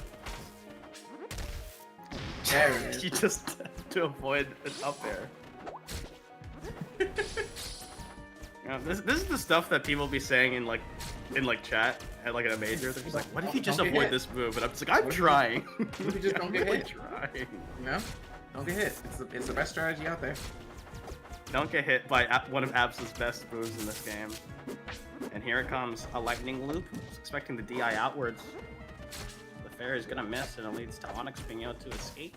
And a nice little hit on get area micro movements to just prevent Onyx from getting any good hit on Tendi whatsoever. But the immediate parry with the forward tilt, but going for the down strong, not gonna quite get anything else out of it. A little too early to kill too. Tendi needs to do the previous game that they were able to win, where he just purposely delayed attacks to try to bait out and mix up the timing on the parry. It's just gonna provide so much reward with you. Just like Yeah, that, right and now, boom! Onyx throwing out these parries might just be a perfect tell for TehEnd to do exactly that. Just do more dash dance. Just wait again. for Onyx to make a mistake. Immediately just tries to go for another parry, ends up whipping F tilt 1 but lands F tilt 2. Just like that, once again. Ridiculously good move, and didn't expect the swing forward, and another parry once again. TehEnd just delaying it. This time tries to go all in. Was not expecting Onyx to just keep trying to hold for that parry, but luckily it works out. But to win the set, however, that's an entirely different story. We'll see what Onyx can do to try to make this comeback happen, and so far this combo sequence is looking real nice and fine, trying to catch out all these attacks, and TehEnd eating so much percent. Lapped actually, however, but a great little catch on the roll in. This is looking real dangerous, and TehEnd, once again with the delay, you gotta be careful. Oh, ooh, the up air could have absolutely sealed the deal. Good DI from Onyx to avoid that. And Upstrong's gonna take it. TehEnd moves on to loser semis. Win by the parry, and you die by the parry. Yep. Welcome to Rivals 1, guys.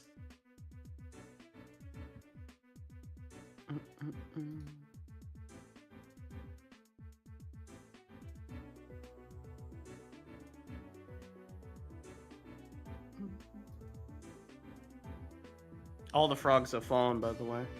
Yep, that is the last frog. There are, in fact, no more frogs moving forward. Unless someone wants a cheeky secondary to a frog. Yes! Frogs are dead, yes! Right?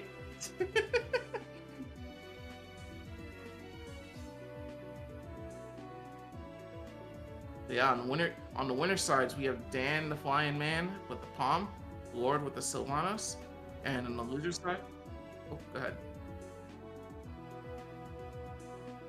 Yes, yes, we love it. Yes. They're just like a Hi stream. It's the magical voice in the commentator's head, the production lady.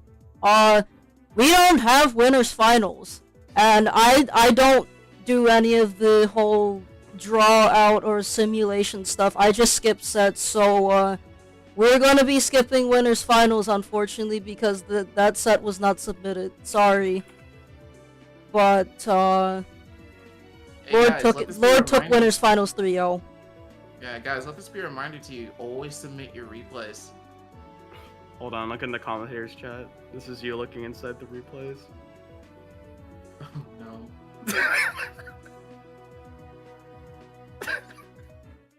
It's like, what happened to winners finals? 3-0. It's like, all right. This is great. Rivals players are just like Deltarune and Undertale fans. They just can't read. It's just a majority of every community, unfortunately. There's always that issue, just like read the card, but I don't want to read the card. This sign can't stop me because I can't read. Oh my god! But yeah, unfortunately, what would have been a cool winners finals had to be skipped because replays, no replays submitted. But we're moving on to the other side. We're moving on to loser semis. We got TehEnd and we got RTN. We got Absa Ori. Great. This matchup. I don't know about you. I don't like seeing this matchup, mainly because of just the sheer amount of shenanigans Ori can just pull off against Absa, and the fact that it tends to be really campy. But who knows? Maybe these two will prove me wrong. But we're gonna move on. Game 1, Tower of Heaven. Let's rock. Let's rock.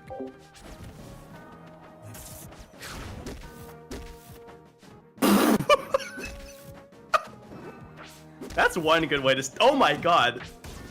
If you wanted one good way to start it off, it's just seeing 3 strongs collide into Ori's poor face, Good. and then getting parried. Deserves it.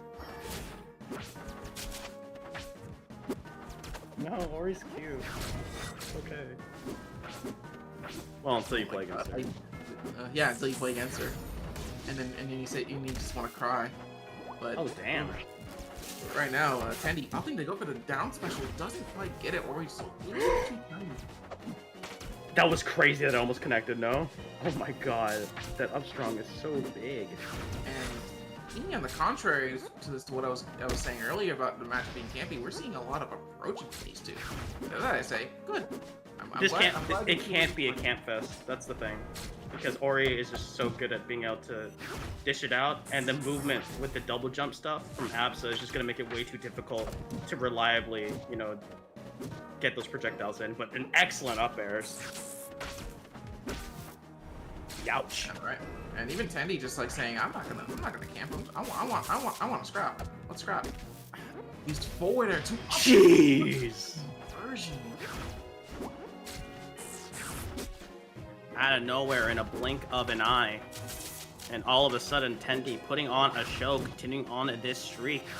We've seen how good RTNman is with all these combo sequences and being able to land those strongs just like that. RTN loves to throw out these F strongs, and they always work. Why is Ori F strong able to grab, able to snap to the ledge? Why can it do that? Oh no! But Absa, one of the better recoveries in the game, not gonna die to something that cheesy just yet. Not dying just yet. The whole stock downwards, but Ori can make those disappear. But an overextension like that is not gonna do you any favors. Like a replay from stock number 2. Same song and dance. Same BPM, it don't matter. That combo started at 45, by the way. Yeah. What? I know Ori's light, but sheesh, that up air is something else. But we're moving on to game 2. We're going to Frozen Fortress. Big stage. Will we potentially see the same results of them wanting to scrap multiple times? So looking like it so far. We'll have to see. At the same time, once again, just kind of continuing on, and finally got Absa pinned in the corner, but for how long? But damn, here it goes. Looped right underneath the projectile, but a quick strong. Letting Tendi having some difficulty trying to land, but once you're able to do so, you get so much damage. Look at all these strong hits, landing left and right, and great wave dash movement into the up tilt up air. The old reliable, it never fails, and Tendi gets that lead started. Yeah, but right now, Tendi at 103. RTN, obviously, no stranger to just securing stocks at this percent, especially if they're able to get someone off the stage. With Tendi, not letting that happen at all. Forward strong, not gonna quite take it yet. Not the teamwork version. Uh-oh, here we go.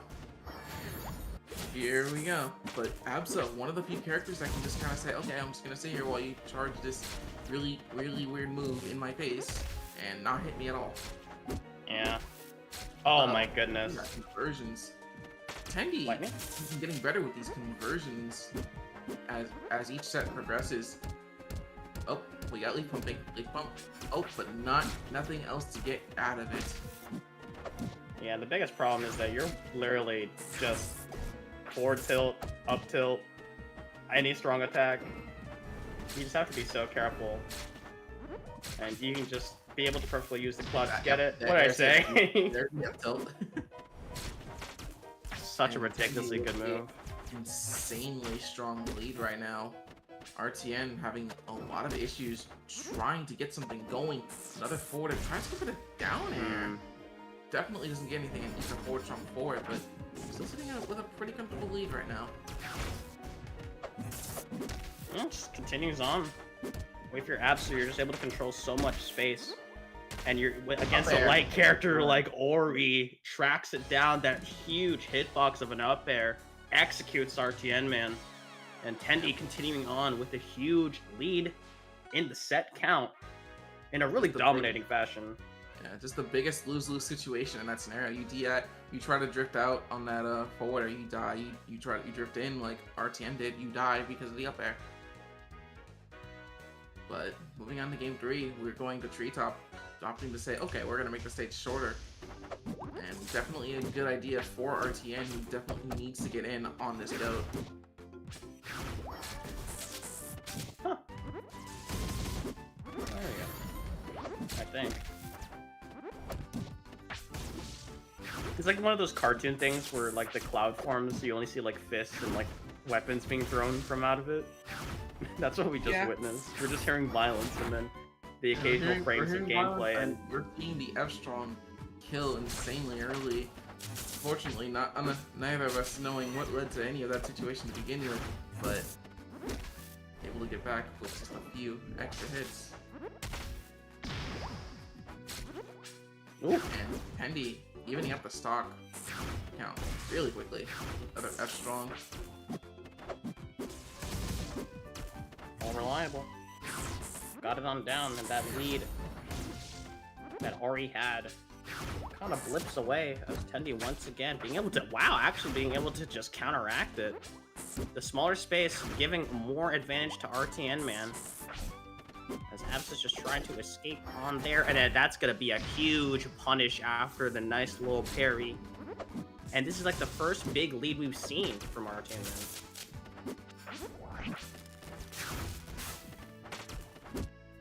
Yeah, but that lead could easily be shattered any second from just one little conversion from Tendy. RTN not letting that happen. Uh-oh. In trouble. Ooh, hits the cloud pop to stop RTN from bashing off of the side B. Okay. oh my goodness. And back here gonna be taking it, even up the stock count. Will percent be able to be evened up? We'll find out shortly. Yeah, great usage of these projectiles, however, and was expecting the edge cancel, so a little bit undershooting the strong attempt. All Abs needs to do is just kind of get a lightning loop started, and just leads to a double up air. So much damage in a blink of an eye. Look at these attacks landing. Great read on there. Oh, goes for it all. For the absolute soul. What? And, tried to go for the down air, but unfortunately, it was cancel out. That's the anti. Yep. That is the anti. That's the anti.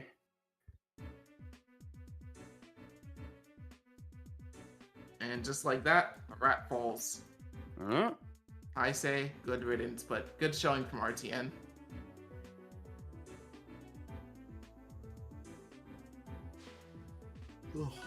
And then there were three.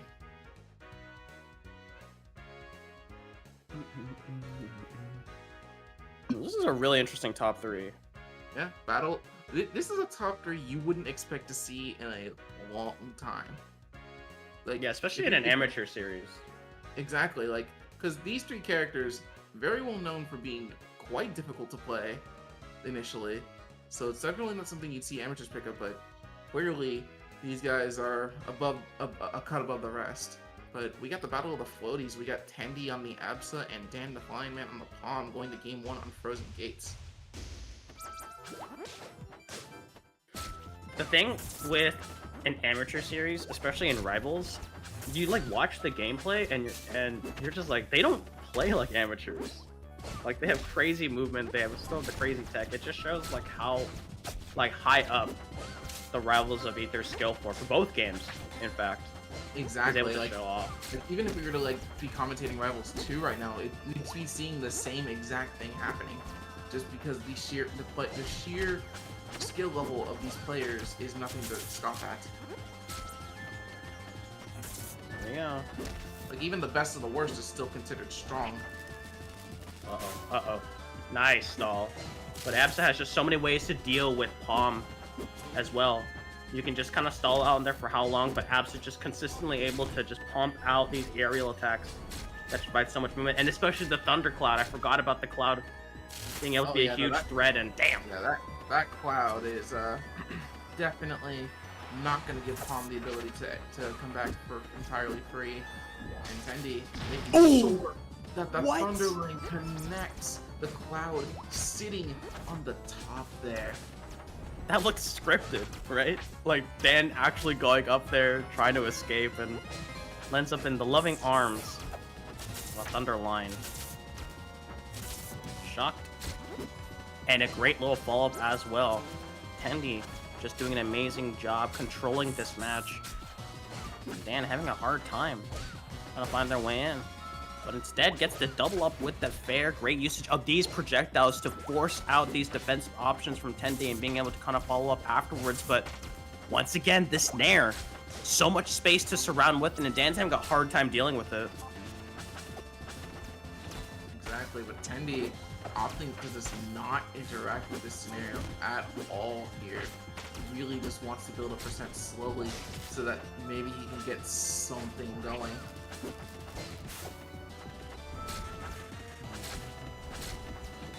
Yep, just control. That's like that's why people consider Absa to be a zoner when she just does that. Just throw out the cloud over and over and over again in the front mid range. Over again, just control space. Oh, great stuff with the dash attack, knowing you'll catch any of those tech options. All the options covered. Up air whiffs, go for the fair. Fair whiffs. Well, now we have to start again at the edge. A little bit of a good old option select and. Again, stop it. Solely from Tendi. Stop it. Something out of that, but not gonna. But Dan, not even privy to say. I don't even want to see what's going on over there. I'm gonna stay over here. Yeah, this should be this is like a nightmare for Dan. Just like you're usually able to kind of get away with using your float, and especially with the musical notes, and then all of a sudden there's a character that can just constantly throw out a projectile at a really fast pace. To constantly just have a hitbox out there, a down strong is gonna catch you, and the lead quickly goes in the favor of Tendi. And it might just continuously keep getting worse, because at 65, you're not going to be dying anytime soon, especially on the center stage, trying to attempt for a down strong as well. And Tendi, once again, this Nair, huge problems.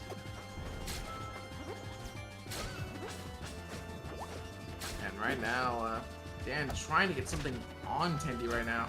Gets a few straight hits here and there, but nothing quite meaningful. And Tendi wanting to take full advantage of just these less meaningful hits to just set up again. Oh, I thought we were about to see a thunder line. I just love how like Tendi will just use the cloud to kind of put you in this tempo of like, hey, I'm gonna keep throwing this projectile out, and once Tendi stops, it just threatens with the forward tilt, and yeah, the taser.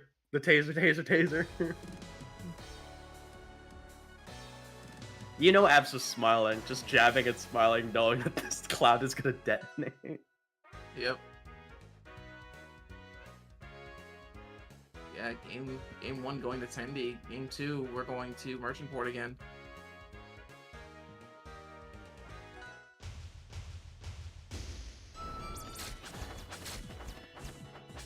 Oh man. You notice that Tendi's like the only one really using this wave dash as movement in all of top 8. Yeah. Oh, never mind. Dan's just like, I can do that too. Yeah, just shutting us up real quickly, saying, no, we can definitely use it. I just haven't. It's funny. It's like when you're playing friendlies with your friend and they like casually mention, hey, you know, it's like, hey, I've noticed you haven't been doing this a lot, and you immediately start doing it, and they're like, all right, well, I didn't mean that much. Yeah, and then you immediately start pulling out 20xx movements, like, oh. Yeah, the worst one was just like my friend's like, I noticed you don't parry a lot in Rivals 2, and I immediately parried afterwards. It's like, kind of funny whenever you tell someone that like they don't do something often enough, they'll immediately just try to spike you by saying, okay, I'm just gonna do it even more now. Uh-oh, not the lightning cage again.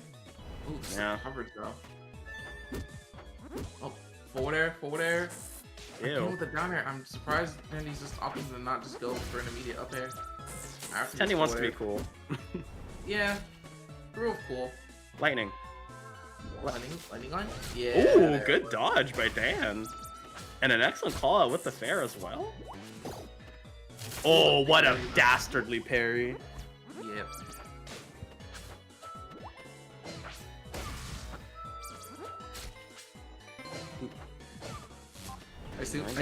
I see production had some technical difficulties of their own over there. Production's perfect. Oh, youch. Different issue. Don't worry about it. Oh no, you gave out your music notes for this? Oh wow, that actually worked out. I mean, it ended up paying off. Not only Dan might have been expecting, but it still works. Back air, back air. Ooh, not quite getting anything else out of it though. Hey. Wow. Here comes the control. When you have to try to swing against Absa. Oh! Saying, okay, well you expect me to not go on the whole ledge? No, I'm gonna come out there and I'm gonna kick you in the face. Mm-hmm. And especially letting that loose in a crucial game. Is this game 2? Yes, game 2. Yeah. And getting hit up with all of these sweet spots, even that trade working out. Look at it once again! There again, just saying. Tendy can just do no wrong.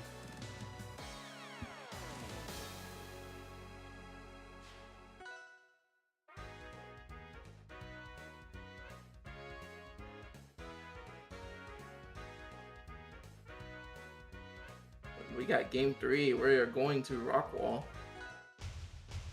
And Dan could kill early with the fair. Might end up paying off, but that could end up working against him too. Because we've seen that Tendy, no stranger to just going for fair kills off the side.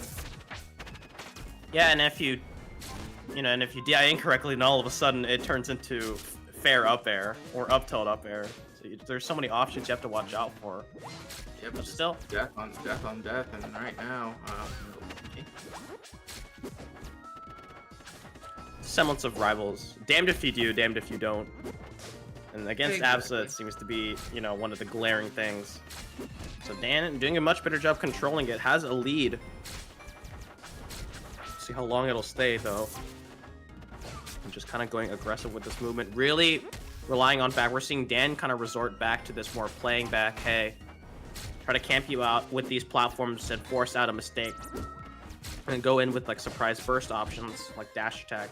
But Tendy, not really deterred by it after all. Exactly. It sounds like palm options are not showing. Oh no, the jump. Up air. Just saying no. It doesn't matter how many burst options you go for. I will always have my one and only burst option that will always work no matter what you do. Oh, and Dan, going for the crouch cancels on these XL2s. Yeah, trying to find some way to go with a great down tilt, but instead eating a bear to the face. Oh, Absa and catching jumps. It's like a nightmare because that up air is just going to be chasing consistently after you.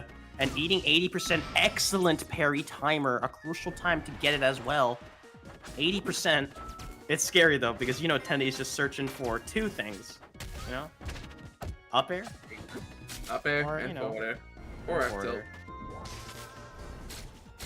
Or lightning. Maybe even a lightning cage. Yep. So many options that Tendy might be looking for, but saying, okay, well, all of them are going to lead to the same result anyway. You lose your stock. Nice. Great DI as well. You can't DI in. They're out of it. Ooh. Great stuff. And maybe Dan realized that Tendy was trapped on the platform. Oh, the lightning line. Surprise. I think the worst part about it too is that Dan burned air dodge, which I think was just like a misinput, and it just led to a free. Yep. Ooh, could have been a stock right there, but Dan missing lightning very loop. crucial there. Nice. The up air, gonna take it. That's gotta suck. Because how many times has Dan been able to kind of get away with just placing notes down like that and just floating around, like especially against the Rano? But Abs just. Oh my god! Tendy going for the absolute soul finish. And again, that could have been it! That was insane! It was right there! It was right there! Really good DI from Dan there. Just avoid that situation entirely. Twice in a row, mind you. But you're dead. That should have been up air. What? Okay, two things I'm surprised about. I'm surprised I didn't see it up air, and I'm surprised that back air was not a sweet spot. Yeah, you might pay with it with your life if you're not careful. Might. Board strong Oh my god, again the DI coming in clutch from Tendy right now. Dan really having issues trying to secure this kill. The Wild gonna be immediately getting rid of the note, saying, okay, I'm not even gonna bother. I'm gonna take it. Just sudden lightning. I will Thunderline because it is strong.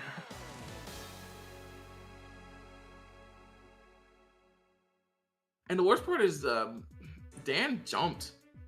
So he was just kind of gone. But yeah, TehEnd will be moving on to fight Lord in Grand Finals.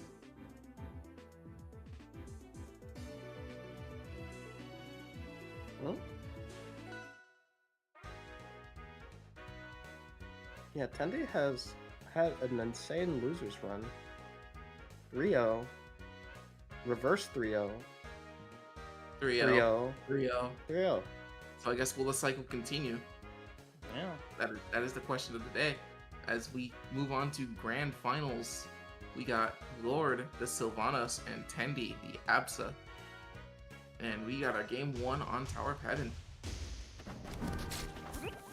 Tower haven't selected out. We'll see if this Sylvanos kill power is going to really come into play, or is it just going to be TehEnd abusing the hell out of that big hitbox? With these absolute chases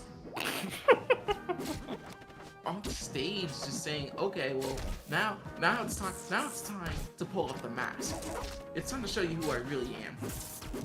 And in style, just takes this stock in less than 20 seconds. Yeah. Fair, blink of an eye. And it doesn't help it's Sylvanos, right? Like, this is one of the biggest weaknesses of this character is just getting hit by everything. And the hard re as well, and the delayed parry timer. Oh my god, nothing can go wrong for TehEnd. And right now, TehEnd making Lord look like an absolute scrub with this gameplay right now. So I once again gotta ask, how are you in Ras? This side. And an excellent Lord parry. saying, I'm not gonna take this sitting down. I'm gonna start parrying you. And you guys look. Oh no! Rivals 1 moment. See, that is a Rivals 1 moment indeed. Is this where the parries bad in Rivals 2? Because they knew we'd end up seeing more of this. I guess.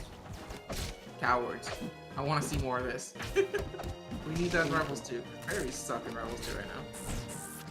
They're okay. It's just that the frame data is crazy for the characters, so. Yeah, like projectile parries are fine, but like, Ouch. normal parries don't give you enough reward, and up till up air, gonna secure it with a JB3 out the gate. This guy ego watching the bracket he just played is such a funny statement because it's kind of. I mean, after a game like that, can you blame him? Yeah. Gotta peep the replay. Yeah, but moving on to game 2, we are going to Neo Blazing Rail. A stage that you don't see enough. Yeah, what the hell? This is the first time I'm seeing it.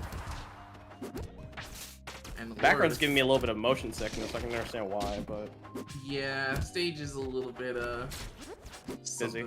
Yeah, it's busy and dizzying and nauseating and just. Oh yeah. Cool though. Unfortunate. Cool idea. I mean, you're just on a train. So. Yikes. But the down strong immediately catching TehEnd and forcing a really bad DI situation, but will TehEnd be able to immediately fire back? Or reward just full reversal, a reversal fortune as to what we saw in game 1. Saying, okay, you want to try to show off? How about I show off as well? But forward air gonna take that stock and even up the stock count right now. Yeah, catching the DI out still as well. Just a hella good way to chase it down. Missing the bear, not real good to be in position for that. But the aerial faults are looking hella strong as TehEnd trying to struggle to land it on back, but all of a sudden lands these jabs into nice little down tilts for a little bit more of the stacking damage. A trade occurs, but that's hella gonna work out for Lord. But staying alive, fishing for a back air, and even a down tilt as well. Just not gonna work. Here comes the combo video with TehEnd. Oh my goodness. We finally get to see TehEnd land a down air. Ooh, tries to go for the upper lightning line. Not gonna get anything out of it, but the forward air will take it. And Lord with the current lead right now, but TehEnd in a pretty good position to potentially take that stock back. Gets it out, and excellent. We're Follow not gonna through. take it just yet. We got the bug zapper set up right now, but No kill. Whoa. Yeah, nothing. There's nothing. No sauce. Nice. We're gonna take it, and now we're even stocks and basically even percent too. Just so consistent on being able to get these confirms, making sure that the lead doesn't get too big. And speaking of lead, it's what's turning into a disaster for bigger, Lord. Bigger. And right now, Tendi just saying, yeah, no, this is... excuse me. This is my tournament to run. And You're dead! You'll run it.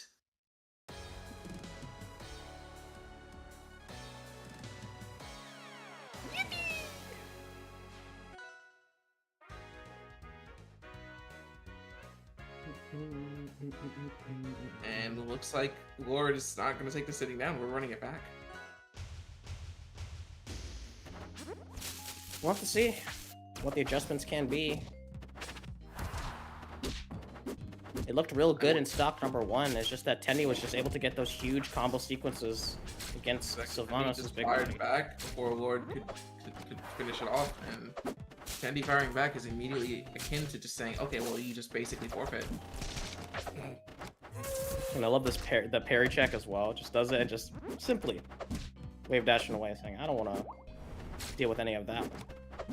We're sitting back onto this neutral, and all of a sudden Sylvanas, stuck in an awkward position, finds their way in, but missing the aerials, so Tendy probably gonna take that one. Sylvanas swinging the wrong direction. Lord's got to be a little bit more careful than that, and great parry timer.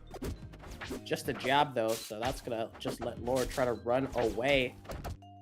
So once again, 115, Lord Be able to clap back, or will Tendy just be able to start lapping at percent? And we're already seeing a really strong combo coming from Tendy. Up air, not gonna land. Down strong, gonna take it though. Yeah, just trying to let the audio catch up. But still, real good stuff so far. Yeah, a bit of minor technical issues from the studio side of things, and unfortunately, just breaking a bit. We might not be able to properly catch up with this set, so we might be able to. Oh, there it goes. We're back. There we go. Caught back up, and now Sylvanas in a really bad position. Missing, actually. Wow. Rare mistake by Tendy. And gives Lord a second lease of life and a second chance. How much mileage will get? Every time I see that cloud there, I'm just expecting another lightning cage setup from Tendy. Mm-hmm. It's always scary seeing that cloud right exactly there, especially with a linear recovery. Because then you just with Sylv, it's like you're forced to either take that linear recovery route, or you're forced to try to get to a position where Tendy could just cover you. So it's just like it's a massive lose-lose for Sylv. Up air, not gonna quite take it yet. Good DI coming from Lord.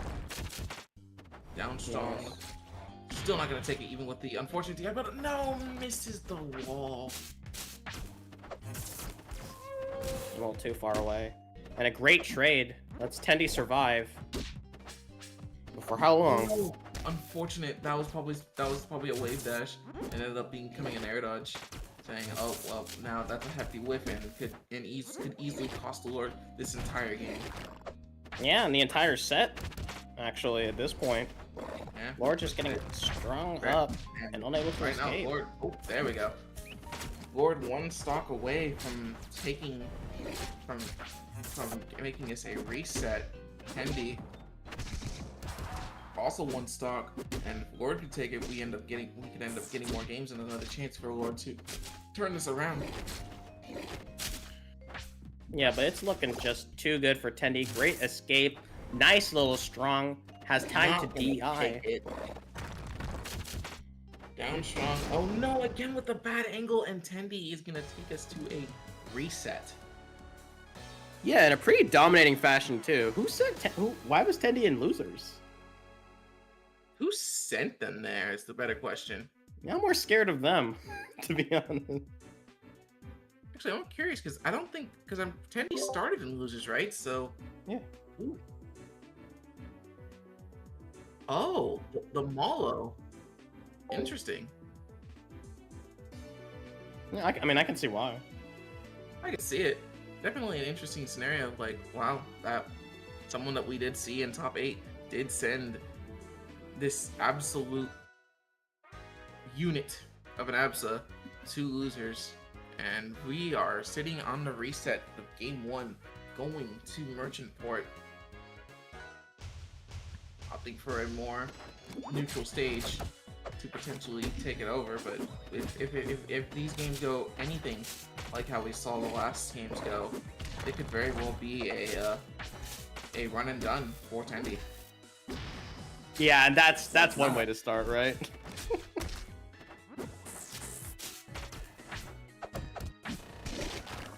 Immediate, essentially 0 to death, gets a stock evaporated in a blink of an eye, leaving Lord reeling back, trying to find some way to solve this problem, this equation, this enigma of TehEnd, who has just been a deadly tornado of constant pain, damage, and suffering. And I love the little follow-up as well, following the confidence to just keep moving forward, and Lord just trying to find some way to stabilize the situation.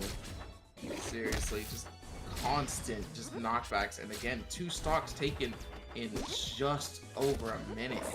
Right now, TehEnd in the driver's seat of an absolute bullet train that is not stopping. We are seeing more and more aerials land. Lord at 47% right now. Dash attack putting 62, but unfortunately whipping, but doesn't take a punish from the downstrung, just barely whiffs. TehEnd off stage, but nice. But Lord eating a lightning line from TehEnd, who decided to throw it out as a means as an anti-recovery means. What's really rough too is that, you know, it's like the nightmare for Sylvanas where you haven't landed a back air either. Nope, not a. I think we've seen like 1 tipper back air in this entire set, maybe even this tournament. So right now, Lord definitely not on the side of back airs, and another JV3 from TehEnd to start us off on the reset. This theme is getting stuck in my head from how many times I've heard it. Congrats, it's gonna get even more stuck in your head in about a few days.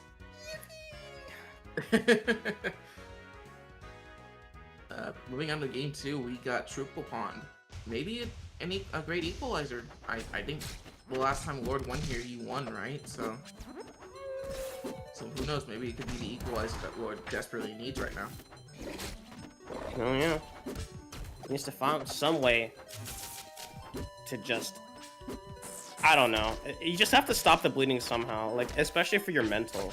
Like, when you're getting rolled like this, especially being on the winner's side, it's really easy to just get 6-0'd. So it's really up to Lord to just kind of lock in. Like, you're already in a pretty bad mental state as it was, just from how that first set was. Nice! Like, kind of gotta, yep, there's the separate back airs. There we go. Now we're back. Now Lord's back in the driver's seat. After that's something. so long. Oh, great stall. But unfortunately, I've still missed out. Nice. Continuing the chase down as well. We literally just talked about it earlier. We're just like, we have yet to see Lord land a back air, and the one time it does, it leads to the first lead that Lord's had in a very long time. Exactly, and hopefully Lord can maintain this lead. Oh, yep. Possible, because TehEnd's kind of sitting on the back foot right now, really just opting to go for these setups rather than going for a punish. And we almost saw one, but unfortunately whiffing a lot of TehEnd to the depths, unable to react to anything. The drift saying, "I'm gonna go down here now. I'm sorry, you don't get to come back."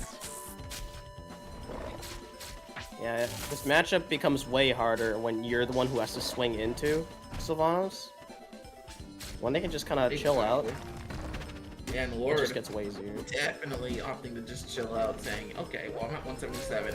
You have to come to me if you want to kill me. So I'm gonna take full advantage of that." And finally, the up air gonna be taking it, but TehEnd kind of bleeding out on the ground right now with a full stock deficit and then some. But we've seen Tendi come back from these situations before, so it's very possible that it could end up being a reversal of fortune in the worst possible situation if Lord doesn't secure this stock now. Oh. Yeah, but Lord Still stacking up that damage though. Should be okay. You're just able to keep stalling out and force, you know, Tendi to keep trying to make these risky endeavors. Which is the reason why, you know, stock number 2 of Tendi's just kind of got decimated. Just that Lord was able to sit but there. right now, any time spent, any time lost with Tendi still holding onto the stock could be a deficit, could be an increased deficit for Lord. And 135 right now, being kind of forced to recover in a very weird way, gets red and eats an up strong, and the stocks are now even, but immediately throws up the back air, and we got a JV2 coming from Lord. Woo. One on the board finally. Finally. But will it be enough? We only finally see this explosive play from Lord after 4 games of pure Tendi dominance. But moving on to game 3 for reset, we got ourselves Rockwall. Yeah, I was just about to say it. Tendi just dislikes how much space Lord was able to have. So why not get a little bit more linear stage, a little bit more on the closer side. And all of a sudden, it's a lot of trouble for Lord.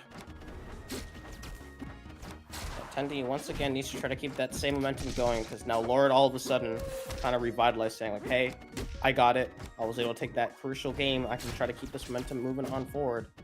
Like that previous set didn't happen. But so far, Tendi equalizing the situation with this control. We need to start to see those usual shenanigans with all these great little up tilts leading into these nice killing up airs. And here it comes with a nice little strong. Damn. Ooh, good flower to cover Tendi's approach from the air, but up air gonna take the first stock. And Lord, it's now time. Will Lord be able to even out the stocks, or will Tendi start chipping damage away slowly? And it's looking rough. We're gonna be seeing our answer right away with Tendi already putting 49% on the Lord, still able to live that up air. Up air, not too crazy of a kill move from Sylve right now. But that cloud was so close. It could very much turn around, especially if we don't whiff that. There we go. Got it. 82% on Lord. Very good chance that Lord evens this up. Sylvanos may not be the best at like properly killing without setup, but is definitely well known for racking up damage, and we are seeing that right now. 63%, potentially even more percent on Tendi right now. 71-87 with a back air tipper. Yeah, doing so well. Great little wave dash movement to make sure that Sylvanas stays low to the ground, try to avoid as much of these attacks as possible. And Tendi really swinging. Wow, off stage, no punish from the recovery. However, still tricky to go ahead and get it done. The weak spot leads into the strong, and here comes the cage. Not gonna land, but that strong pair surely will. Evaporates the stock with a blink of an eye. They're going up the top and down air, setting it below to 47%, almost taking that stock if it wasn't for the DI into the wall. Oof. Back air, not going to take it just yet. Tendi able to get a second chance back at stage, misses the bear tipper, could have potentially even up the stock right then and there, but that whiff will... Ooh! Doesn't matter, ends up getting a second chance and gets it this time. You're dead. Forward. It's just not fair. That is the 3rd JV we've seen. They really are just flexing now. Mm-hmm. And moving on to game 4 of the reset, we got Treetop. Not sure how to feel about this stage being picked right now for what we've seen Tendi do so far. Well, you gotta try something. But who knows? Maybe Lord could prove me wrong. Right now, Tendi getting some percent on 61%, setting up the cloud, almost getting the pop, getting the back air, I think, on Lord, and right now. Lord eating all these percents, not quite losing the stock just yet. Gets the chomp up here, not gonna quite land. Yeah, it doesn't land, but needs to find some way of a strong to try to complete this stock. This momentum needs to stop now, and it's gonna be the lightning line at a disadvantage. Rick and Tendy out, and Danny just kind of standing around with the read, waiting for a mistake to be made, and as well as another lightning line. These lightning lines, by all logic, should not be hitting, but everyone seems to just be running into them constantly. Like a moth to a flame. Yeah, even though the moth's already out of bracket, unfortunately, Lord kind of carrying on the spirit of Arae and treating these. Oh my God, dead at 30. That was like 30% before the kill. Mind my French, that was fucked up. There's no other way of saying it. That was just messed up. Something that Tendy has been trying to fish for all bracket finally ends up getting it on reset. Gotta get these clips going. And could potentially be maybe Lord's tournament stock, especially if Lord doesn't get anything going right away. Tendy with almost full control over. Oh, that would have been sick. That would have been insane if that actually worked. Thankfully, Lightning Line doesn't send that way. This guy is aura farming. No one wants something cool for this tournament. Tendy's got to be careful. Savanos can really bring in the pain, but it doesn't matter when you're able to do it, and we have our champion of the amateur series. God damn. Tendy. 3-0 in grand finals reset. 3-1. And 3-1 Yeah. in the second one. What? Almost a 60 in a handshake, honestly. Yeah. That would have been something to see. That was clean as hell. Alrighty. Congratulations to What a Tendy tournament, guys. on the win. Congrats to everybody in top 8. We definitely got to see a lot of heavy hitters here, and even someone I know who ended up taking it all. Yeah. So congrats to Tendy, and good stuff to Lord for getting second.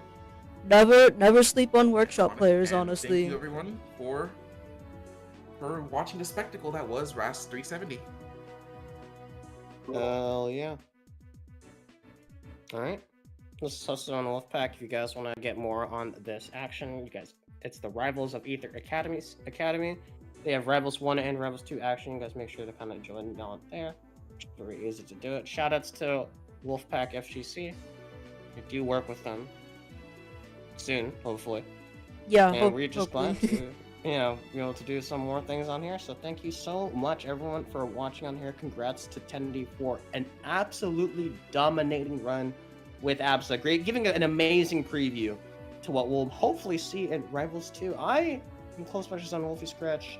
That was Shadow. And thank you all for watching. We'll see you next time.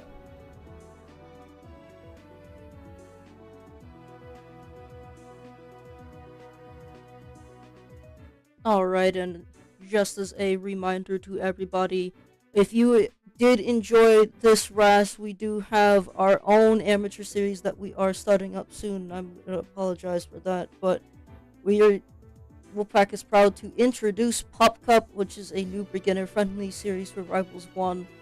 It runs like RC, except there's a couple of differences here. Obviously, you still have your traditional round-robin pools to double elimination, but depending on how you do in these round-robin pools, you either start in winners or losers of double elimination. So there is no main bracket, no amateur bracket split, and we have a decaying system implemented, which maintains the fairness and the competitive environment of the amateur bracket. And basically how this works is that if you do get top 8 in RAS for 4 or more consecutive weeks, you will not be allowed to enter Pup Cup, just so that people that typically go 0-2 or 1-2 in RAS, they get a chance to shine and show the world what they're capable of doing. But Pop Cup will be starting in July on Wednesday. It'll run starting at 8 p.m. EST, 5 p.m. Pacific, and this is going to be weekly. So sign up for that if you can. And as for academy related stuff, pardon me, there is Rivals 2 Amateur Series this Saturday as usual over on the Academy channel. So do look out for signups on that and look forward to signing up for the next RAS. But right now, we're gonna go ahead and raid AZ Rivals. It's always usually been tradition to raid AZ Rivals after a RAS stream, so go say hello to them. Give them a what's up AZ for me. And yeah, thank you again, Wolf and Shadow, for commentating, and have a great night, everybody.